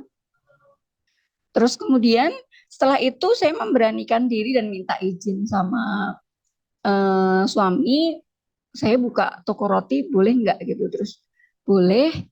Nah pada akhirnya saya mulai membuka outlet, mencari tempat, kemudian mulai promosi, membuat dan segala seperti yang ada dalam proposal itu ya, membuat promosinya, kemudian membuat dan sebagainya, brand, kemudian kemasan dan sebagainya, sampai pada akhirnya sambil berjalannya waktu saya juga S2 saya di Stipari selesai, kemudian dan teman-teman networking saya juga tahu saya sedang menyelesaikan S2 di UNY, kemudian mulai banyak tawaran juga untuk menjadi guru tamu, tetapi perwakilan dari industri gitu, perwakilan dari Our Cake Story, nama brand saya, untuk menjadi guru tamu, untuk mengajar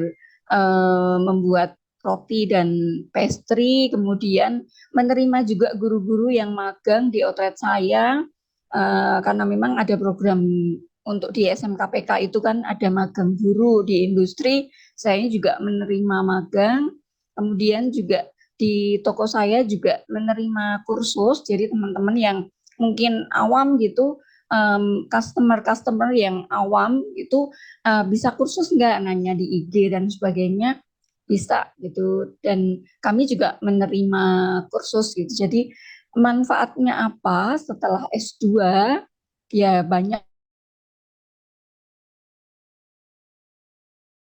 Dan saya tetap bisa bergerak di bidang pendidikan karena passion saya mau nggak mau tetap pendidikan gitu, tetap pengennya ngajarin, tapi saya tetap juga bisa punya usaha, malah justru usaha saya itu munculnya idenya ketika saya S2 gitu. Malah justru saya langsung semakin berani untuk membuka usaha begitu.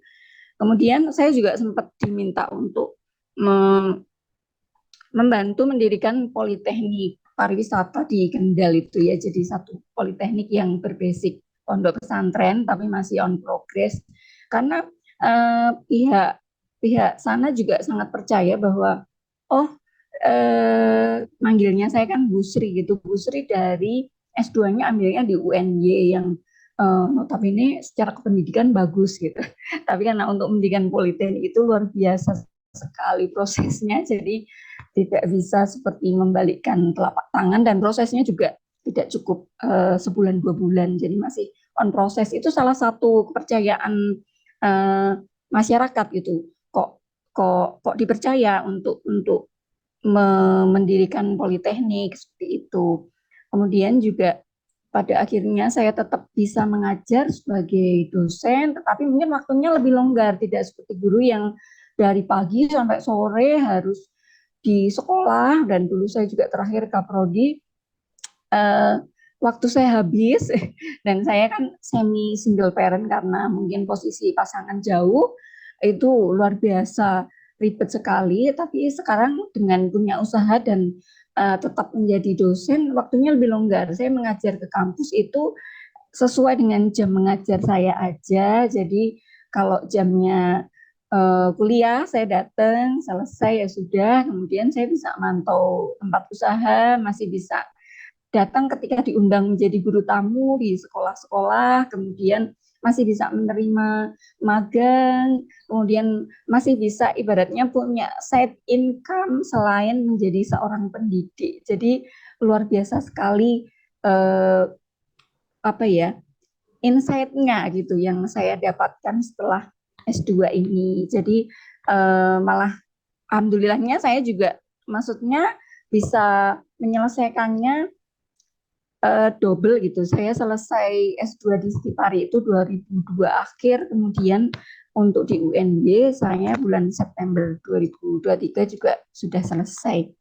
Kemudian produk-produk di outlet saya juga banyak banget, berbagai jenis sweetbread, roti tawar, chiffon roll dan sebagainya. Nanti mungkin bisa kunjungi IG di tempat usaha saya di our_cake story, biar bisa lebih kepo tentang usaha saya. Mungkin itu saja nggih Bu Fitri, karena saya maksudnya lebih sekarang fokusnya lebih ke usaha begitu.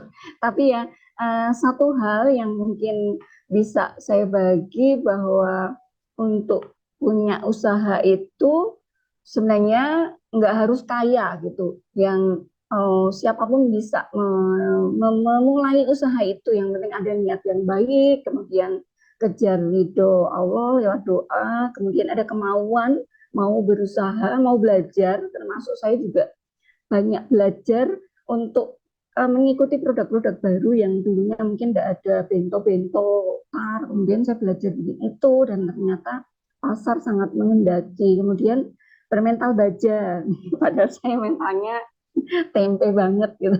Tapi ya mau nggak mau, saya punya 2 karyawan yang berlindung di balik saya. Kalau saya kelihatan melempem di depan mereka kan ya lucu gitu. Jadi saya harus terlihat bermental baja di depan mereka, walaupun saya sebenarnya ya diem-diem agak keder gitu. Kemudian optimis bahwa usaha kita pasti ada perkembangannya gitu, pasti nanti jadi bagus. Itu perlu kemudian jeli dan tidak menyia-nyiakan peluang. Kemudian networking, sangat-sangat penting networking itu untuk pemasaran. Dan yang terakhir, kita butuh skill, percaya diri, dan amanah. Mungkin itu saja Bu Fitri dari saya. Kurang lebihnya terima kasih atas perhatiannya dan mohon maaf apabila mungkin banyak salah kata dari saya. Terima kasih. Assalamualaikum warahmatullahi wabarakatuh. Waalaikumsalam warahmatullahi wabarakatuh. Terima kasih Mbak Ning. Nih, jadi kalau kita pengen usaha, Mbak Ning tuh nggak harus kaya ya Mbak Ning ya. Tapi insya Allah dengan usaha, dengan wirausaha kita bisa menjadi kaya. Ya gitu ya Mbak Ning ya. Nah, ya oke, Ya, terima Bu, kasih insya banyak Allah. Mbak Ning sharingnya. Nah terakhir nih sudah muncul ini jagoan kita. Ya. Halo Bu Fitri, apa Ya, kabar? Mas Duti, Sehat ya, Bu?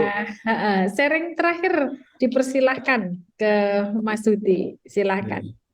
Ini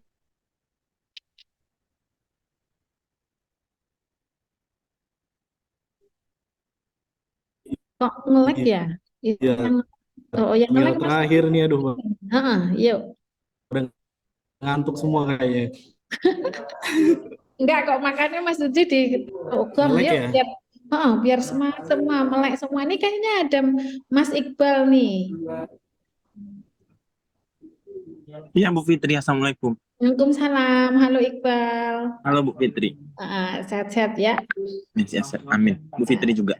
Amin.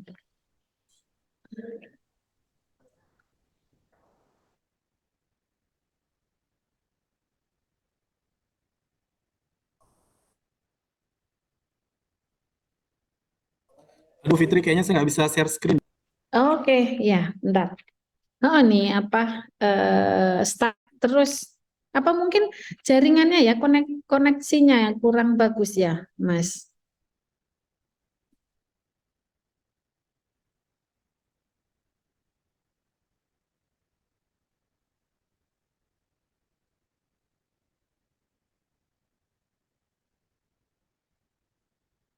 Sudah? Ya, sudah bisa, Mas.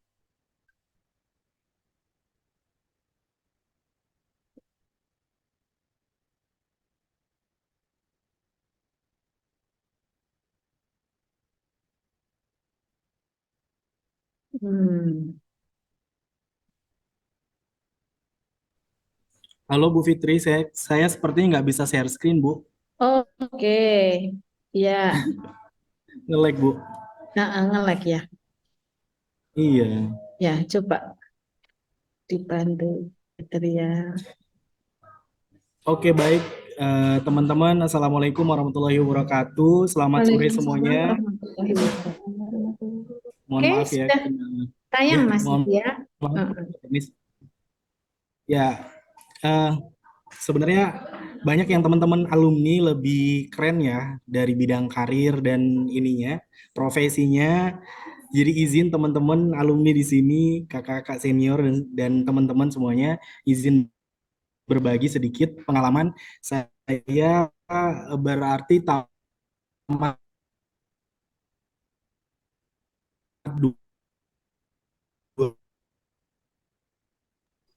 Agak putus-putus ya Iya, jaringannya. ya mungkin jaringannya Mas satu Budi berarti nih. ada 3 tahun Bu Fitri, sekitar 3 tahunan lah menjadi Mm-mm. Ya, Mm-mm.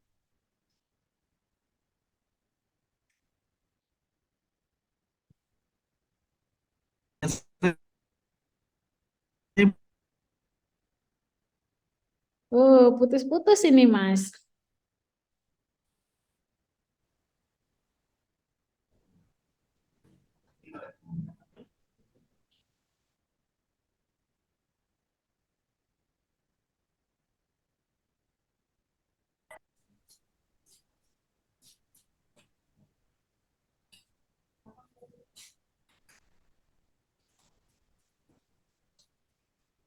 halo, Ya, ya, oke.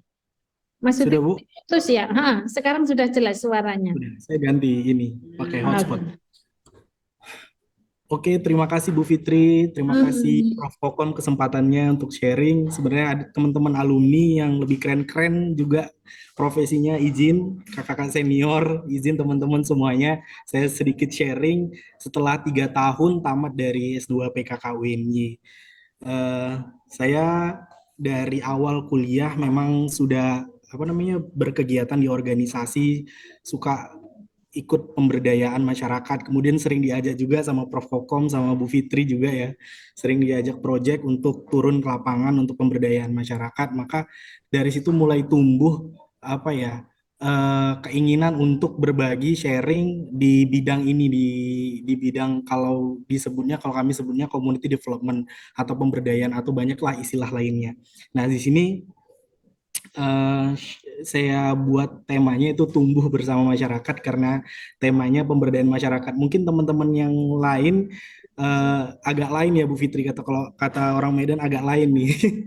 Yang lain pada di bidang akademik dan apa namanya ya jadi ngajar dosen. Nah ini agak lain ini karena saya di bidang community development, mencoba karir di bidang community development. Nah next Bu Fitri. Ya. Jadi apa sih community development itu, teman-teman? Pasti teman-teman udah paham semua ya. Yaitu suatu pendekatan atau proses yang bertujuan meningkatkan kualitas hidup masyarakat ataupun kita sebut kenal dengan pemberdayaan.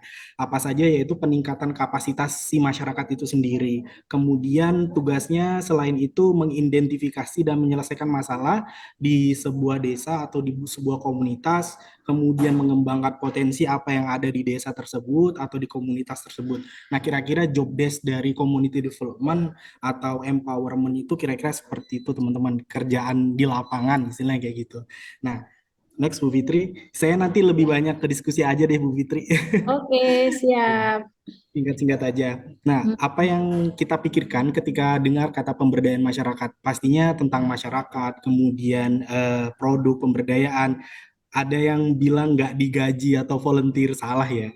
Sebenarnya prospek untuk karir di pemberdayaan masyarakat ini bagus banget di Indonesia karena memang banyak dana-dana, misalnya dana CSR, kemudian dana-dana yang dari pemerintah itu belum terakomodir gitu loh.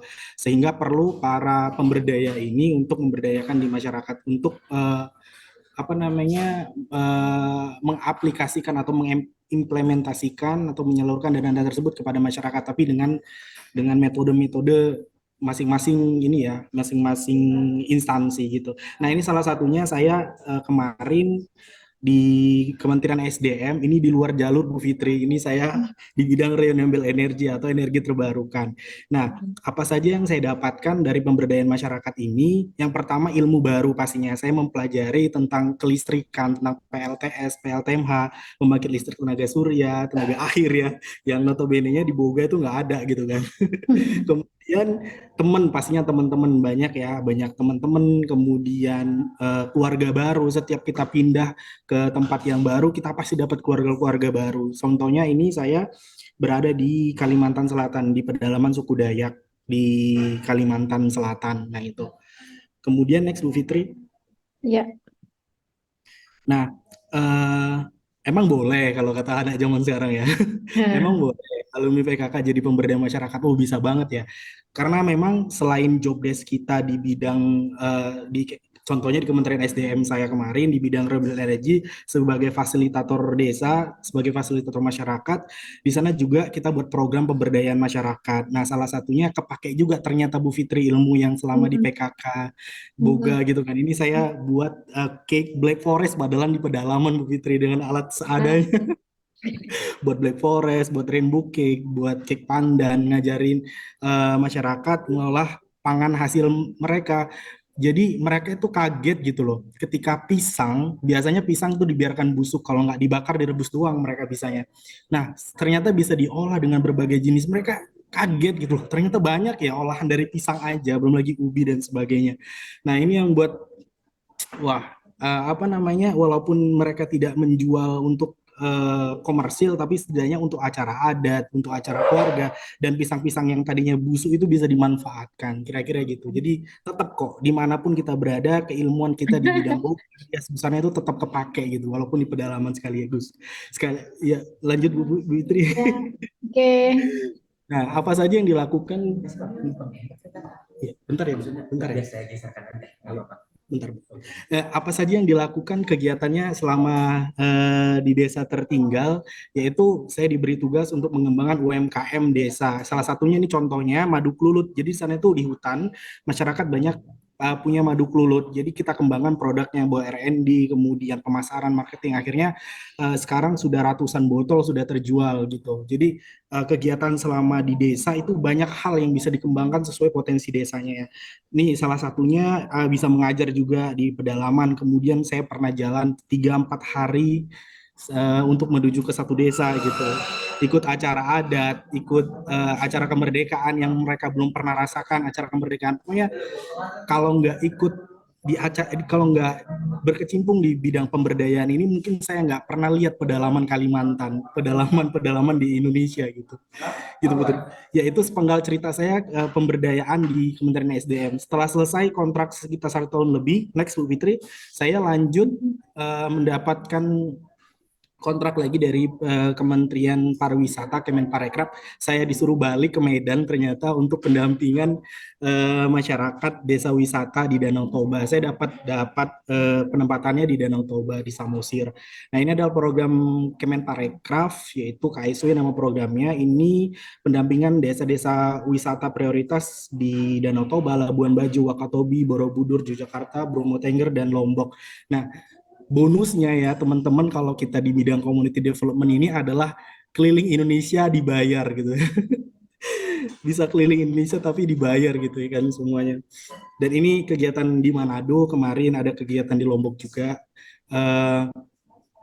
Kemudian next Bu Fitri, kita singkat aja nanti banyak diskusi. Nah, sekarang fokusnya sekarang ini sekarang sama teman-teman setelah dari alhamdulillah kemarin lulus asesor Bu, asesor kompetensi.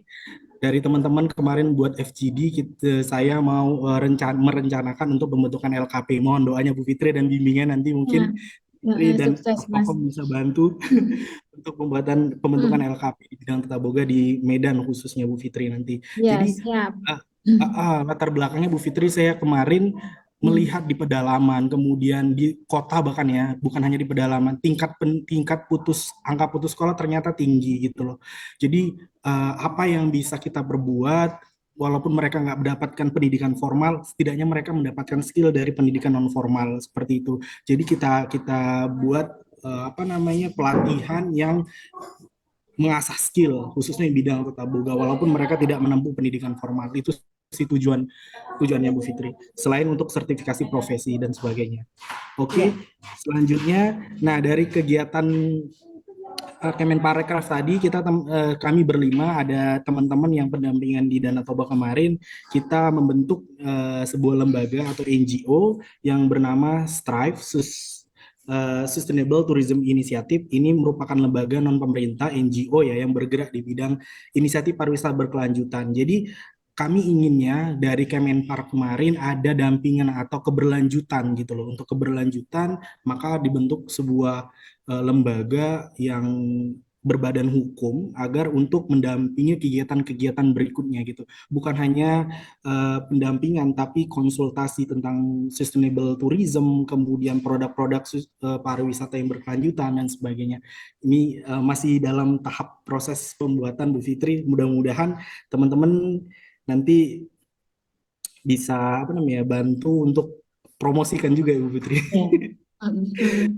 Namanya Strive insya Allah. Dan lanjut Bu Fitri. Iya. Nah, cari di mana sih infonya kalau mau kerja di bidang community development atau pemberdayaan. Nah, kata kunci ya kalau mau cari itu di LinkedIn itu banyak banget. Kemudian di searching itu CSR, ini NGO atau CMD atau community development gitu ya. Ikuti berbagai platform bidang social worker baik di Instagram, WhatsApp tuh banyak banget informasinya, apalagi di Telegram dan aktif juga buka-buka seminar, biasanya mereka ada di webnya juga. Kemudian teman-teman coba buat portofolio yang menarik yang apabila tertarik dengan community development. Kemudian selain NGO non-government, pemerintah juga sering mengadakan seleksi bidang pemberdayaan masyarakat yang sudah saya ikuti di Kementerian Energi dan SDM, Kemenpar, yang baru buka ini sekarang Bappenas sama Kementerian Desa, pendampingan desa, PUPR juga kemarin untuk sanitasi. Jadi memang nggak berkaitan sih Bu dengan jurusan kita, cuman ilmu yang kita dapat di S2 PKK ini teraplikasi sih dari pemberdayaan masyarakat. Kemudian kita lebih cekatan dalam membuat instrumen-instrumen asesmen dan sebagainya, itu diperlukan banget ketika menjadi pemberdayaan masyarakat di desa gitu. Banyaklah ilmu-ilmu yang sangat bermanfaat ketika di pemberdayaan masyarakat. Baik, mungkin next Bu Fitri. Ya, Ya, terakhir itu saja mungkin oke. sharing dari saya. Teman-teman kalau tertarik di bidang pemberdayaan masyarakat, silakan monggo, nanti kita bisa diskusi lebih lanjut. Bisa dikontak nomor saya di bawah ini atau di IG boleh juga. Terima kasih Bu Fitri. Teman-teman, mohon maaf kalau ada kekurangan, saya kembalikan. Baik, terima kasih Mas Budi. Ini banyak sekali ya pengalamannya dan insya Allah tadi Mas Budi membuka LK ya atau LKP. Ini bagus sekali. Nanti banyak juga grant-grant atau hibah ya pendanaan untuk pendidikan luar sekolah ya, apa kursus, lembaga-lembaga kursus nanti bisa diakses Mas Budi, dan juga betul sekali di banyak sekali ya apa NGO, CSR itu melakukan pemberdayaan masyarakat. Nah, ini juga yang Bu Fitri lakukan dengan Astra, dengan PT Bukit Asam ya selama ini, dengan PT Timah, itu juga apa kegiatan-kegiatan berupa pemberdayaan masyarakat ya. Insya Allah nanti bisa sharing Mas Udi ya. Ini gunanya kita berkumpul bersama, itu juga termasuk salah satunya adalah menguatkan jejaring kita ya. Networking itu sangat penting. Ya, untuk itu, nah ini ternyata waktunya mepet banget nih, tadi Bu Fitri bilang 30 menit diskusinya ya. Ya kita mengalir saja ya, apa istilahnya nggak jangan hitung-hitungan ya. Kita nggak hitung-hitungan apa 30 menit ya, tapi silahkan monggo, ini tadi sudah sharing menceritakan pengalaman, kemudian juga apa yang didapat di S2 itu ternyata juga bisa membekali teman-teman semua ya di dalam sekarang ini mengarungi pekerjaan dan juga kesibukan masing-masing ya. Insya Allah berkontribusi benar ya, S2 itu mungkin ya kita ditempa ya, jadi apa lebih disiplin, kemudian juga pinter memanage waktu mungkin ya. Tadi seperti Mbak Ning tadi ya, malah justru dapat double-double tuh Mbak Ning ya. Ya, bisa usaha, kemudian tetap juga berkecimpung di pendidikan ya, yang sekarang ini mungkin malah justru apa Mbak Ning ini keluar dari SMK tapi bisa tetap ya konsen di pendidikan yang menjadi dosen. Ya, silahkan monggo dipersilahkan, kita coba manfaatkan waktu. Ya, silahkan. Ini aja apa santai saja, mau diskusi sampai kapan? Ya, ya silahkan. Mungkin 3 penanya dulu, atau mungkin juga sama-sama mau sharing juga nggak apa-apa. Silahkan. Ada, ayo. Iqbal, halo Iqbal. Iqbal mungkin mau bertanya atau mungkin juga berpendapat begitu, Iqbal? Iya, Bu Fitri. Nah, silahkan Mas Iqbal. Izin bertanya sih Bu Fitri. Iya. Dan sama nanti minta pendapatnya dan masukannya untuk dari Bu Fitri dan dari mas-mas sama mbak-mbak serta ibu-ibu semuanya. Nah, kan saya sekarang sambil berjalan semester S1-nya dan sedang menyusun skripsi. Kemauan untuk lanjut setelah skripsi dan insya Allah misalnya wisuda itu dan lulus S1 ingin melanjuti S2 itu ada. Baiknya bagaimana ya Bu Fitri ya? Ya. Dan harus ngapain gitu loh Bu. Itu yang harus dipersiapkan dan yang harus dikuatkan itunya Bu Fitri, langkahnya. Ya, Iqbal, bagus sekali Iqbal. Kalau Bu Fitri, ya Bu Fitri sarankan satu-satu, ya satu-satu selesaikan. Tapi tekad untuk ke S2 ya itu sudah bagus Iqbal, dan tadi mungkin Iqbal juga mendengarkan pengalaman dari senior-senior Iqbal yang ada di sini ya. Ternyata S2 itu memberikan manfaat yang banyak sekali ya. Nah, sehingga Iqbal pun juga tertarik, tertantang ya, termotivasi juga untuk bisa seperti kakak-kakak seniornya Iqbal ini. Kalau Bu Fitri sarankan ya untuk bisa sampai ke sana, Iqbal bisa lakukan satu-satu. Silahkan Iqbal selesaikan skripsi Iqbal. Ya, otomatis kalau Iqbal pengen segera S2, yuk skripsinya segera diselesaikan. Ya, jadi tidak satu langkah yang jelas ya untuk bisa menuju ke S2 harus selesai S1 dulu ya. Dan tadi tipsnya juga banyak sekali ya tadi yang diberikan oleh Mbak Erma ya. Itu apa? Jadi tugas itu harus dikerjakan Dicicil. tidak perlu ditunda ya, dicicil. Jadi Iqbal bisa bagi-bagi waktu ya, intinya itu ya. Jadi memanage waktu, tenaga, biaya itu juga sangat-sangat penting ya untuk ke sana. Kemudian apalagi Bal tadi Bal ya yang ditanyakan Iqbal Yang harus dipersiapkan dan yang untuk harus langkah selanjutnya itu.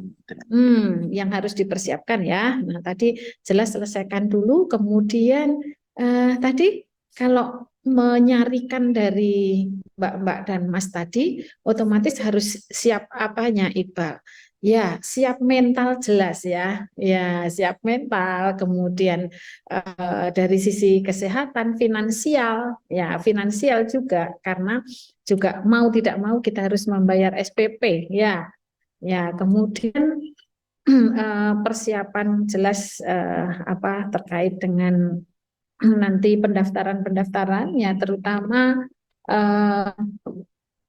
untuk kita bisa ikut seleksi itu ya, ada TPA ya, tes kemampuan akademik ya, itu ada, dan juga tes TOEFL ya. Itu yang menurut Bu Fitri juga perlu dipersiapkan dari sekarang ya. Nah, mungkin masukan dari Mbak-mbak, Mas semua ya, apalagi nih kira-kira yang harus dipersiapkan oleh Mas Iqbal ini untuk bisa bergabung di S2 ya. Apa nih Mbak, Mas? Walaupun tadi sudah disampaikan ya, ini tips khusus nih apa Mas Iqbal pengen diberikan tips khusus nih, Mbak Erma mungkin.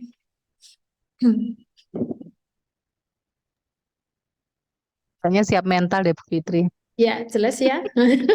Iya, mental itu juga wajib karena ketika yang kami alami rata-rata nanti kayak ketemu Bu Fitri juga susah. Misalnya Bu dosennya lagi sibuk, besok harus Ketemu datang Bu Fitri lagi. Itu bertanduk adalah jadinya. iya, besok Ya, janji datang jam 9, ternyata Bu dosennya rapat. Nah, itu memang semua akan berproses pada waktunya dan memang indah pada waktunya gitu Bu, jadi cerita gitu ya. ya. Gitu ya Mas Iqbal. Kayaknya Hmm. tapi seneng gitu. Ya, terima kasih Mbak. Iya. Jadi menurut Bu Fitri nih, apapun itu ya, terutama kalau kita sudah punya kemauan nih, sudah punya tekad ya. Kalau sudah punya tekad itu semesta mendukung ya. Pernah Anda membaca bukunya The Secret karyanya Rhonda Byrne? Ya, itu kalau kita ya positive thinking ya, kita memiliki motivasi dan juga tekad yang kuat, ya insya Allah akan dicarikan jalan begitu. Karena apa? Karena ada kemauan. Ya, mau itu pasti ya cari, ya kan? Ya pasti cari. Oh, saya harus gimana ini? Oh, ternyata kalau mau S2 ya berarti saya cari info, ya kan? Cari informasi pendaftarannya kapan, ya apa syarat-syaratnya. Nah, kemudian wah bagaimana nih, oh sudah ketemu nih saatnya ini, oh berarti saya harus menyiapkan diri ke sana ya, terutama itu Iqbal. Jadi motivasi diri sendiri itu yang sangat-sangat penting kalau menurut Bu Fitri, dimanapun, apapun yang akan kita tuju, itu terutama pada niat, tekad. Ya, kalau dari materinya Mbak Ning, pengalamannya Mbak Ning itu, ya tadi ada 10 quote ya, ada 10, ya quote-nya 10 kan tadi ya Mbak Ning. Nah, salah satunya adalah apa? Ya, motivasi tadi, disiplin ya, motivasi diri, kemudian berdoa. Iya kan? Ya, jadi motivasi dan berdoa itu saling ya, saling. Jadi kalau kita itu motivasinya sudah kuat, tetapi kita juga tidak berserah, tidak mohon kepada Tuhan, itu ya kadang ini ya tidak seiring sejalan. Jadi saya kira itu Mas Iqbal dan juga tadi kata Mbak Erma tadi, persiapan mental, betul, karena kita menghadapi perubahan-perubahan. Semua sekarang nih Mas Iqbal kerja. Nah, setelah bekerja dengan ritme yang seperti itu, ya Mas Iqbal nanti masuk ke S2, menyesuaikan lagi, ya pasti tentu saja juga dengan penyesuaian karena otomatis mungkin beberapa lama ya meninggalkan kampus, nah, dan terutama juga S2 walaupun mungkin sama-sama di UNY, tapi mungkin ritme dan juga atmosfer akademiknya ya sedikit berbeda antara S1 dan S2. Ya, seperti itu Mas Iqbal. Kira-kira ada gambaran ya Iqbal ya? Sudah ada gambaran, sudah ada motivasi Bu Fitri. Terima Ya. kasih banyak Bu Fitri dan semuanya. Sama-sama Mas Iqbal. Ya, silahkan ada lagi. Monggo. Nih, mumpung Mbak Mas senior-senior ada di sini nih, pengalamannya kita kulik ya, kita kulik. Ayo, silahkan. Monggo. Ada Mbak Vera mungkin?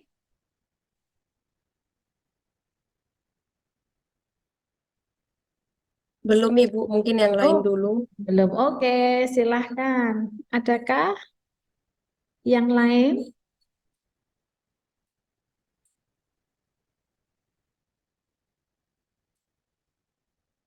Ya. Ya. Ya, jadi kalau kita rasakan ya, ini terutama Mbak Mas yang sudah lulus ya, mungkin ketika kuliah ya, ketika kuliah mungkin juga tadi mungkin Anda semua merasakan ya ada susahnya, ya susah ya, tapi juga saya kira nggak susah semua ya. Ada susah itu pasti juga diikuti senang, ya kan? Ya, senang kan? Ya. Kalau senangnya apa sih kira-kira kuliah S2 itu? Kayak yang disampaikan Mbak Pungki itu Bu, temennya jadi banyak, Ya, iya. betul. Temannya banyak. Temennya Terus dunia berbeda ya Bu, kalau saya biasanya ngajar di kelas, di sekolah gitu ya. Ini ketemunya dengan teman-teman yang backgroundnya berbeda juga gitu Bu Iya, Fitri. betul. Jadi kalau boleh diambil dihitung-hitung ya, antara senang sama deritanya nih sama susahnya itu ya, kalau sekarang mungkin sudah bisa ini ya, bisa diambil simpulannya ya, ternyata sekolah S2 itu seneng kan ya, adanya seneng kan. Iya, iya Bu. Iya, kalau sekarang kan sudah seneng semua nih. Iya, Iya, kemarin nggak ketemu dosennya itu sedih banget gitu Bu. Nggak di ACC mau ujian, nah itu. Ya, itulah proses. Kalau waktu menghadapi itu, mungkin juga stres, sedih ya, semua ya, kadang dongkol juga ya. Jadi Anda merasakan berbagai macam rasa waktu itu ya. Tapi sekarang saya kira ya dari sekarang dari sini pun bisa nampak ya, senyumnya sudah los ya. Nah, ini dan juga tadi sudah bisa menceritakan pengalamannya ya, pengalaman yang diperoleh itu banyak sekali, sehingga mungkin teman-teman yang belum belum bergabung ini ya, belum bergabung di S2 ini, insya Allah akan menyusul ya, karena insya Allah tadi indahnya itu pasti ya, dan juga enggak sekarang ini mungkin pas yang sulit-sulit aja yang mungkin membuat hati menjadi berat, tetapi insya Allah ya tadi kalau kita sudah punya tekad ya, sudah punya kemauan, sudah punya motivasi ya, insya Allah yang susah itu akan menjadi mudah ya, pasti nanti akan ketemu. Dan kadang juga proses itulah yang menjadi pembelajaran kita ya. Nah, sehingga sekarang sudah pada bisa senyum ya, senyum dan sudah merasakan ya, sudah merasakan manfaat kita melanjutkan studi, terutama melanjutkan studi di PKK UNY ya. Nah, ini PKK itu ternyata juga bisa, contohnya Mas Masudi turun ke pariwisata, itu jelas deket banget. Tapi tadi bisa juga sampai ke listrik ya, ke listrikan ya. Tapi juga tetap membawa boganya ya. Ya, saya kira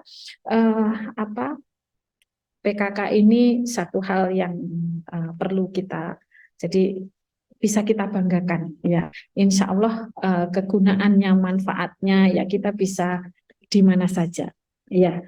Oke, mungkin kalau sudah tidak ada pertanyaan atau mungkin sudah tidak ada cerita lagi, ya bisa kita cukupkan sampai di sini dulu. Dan terima kasih yang sebesar-besarnya kepada Mbak Erma, kepada Mbak Putri, kepada Mbak Naning, Mbak Pungki, Mbak Janti, dan Mas Masudi. Ya, insya Allah sukses untuk Anda semua ya, sehat-sehat dan juga bahagia selalu ya, insya Allah. Terima kasih Bu Fitri. Ya, sama-sama. Mudah-mudahan S2 PKK FT UNY ini jaya dan makin kembang ke depannya, insya Allah ya. Oke, kami aturkan terima kasih sekali lagi dan mohon maaf apabila saya di dalam menangani Mbak Mas semua ada salah kata atau mungkin sikap yang kurang berkenan, mohon dimaafkan. Ya, kita akhiri sampai di sini. Terima kasih. Wassalamualaikum warahmatullahi wabarakatuh.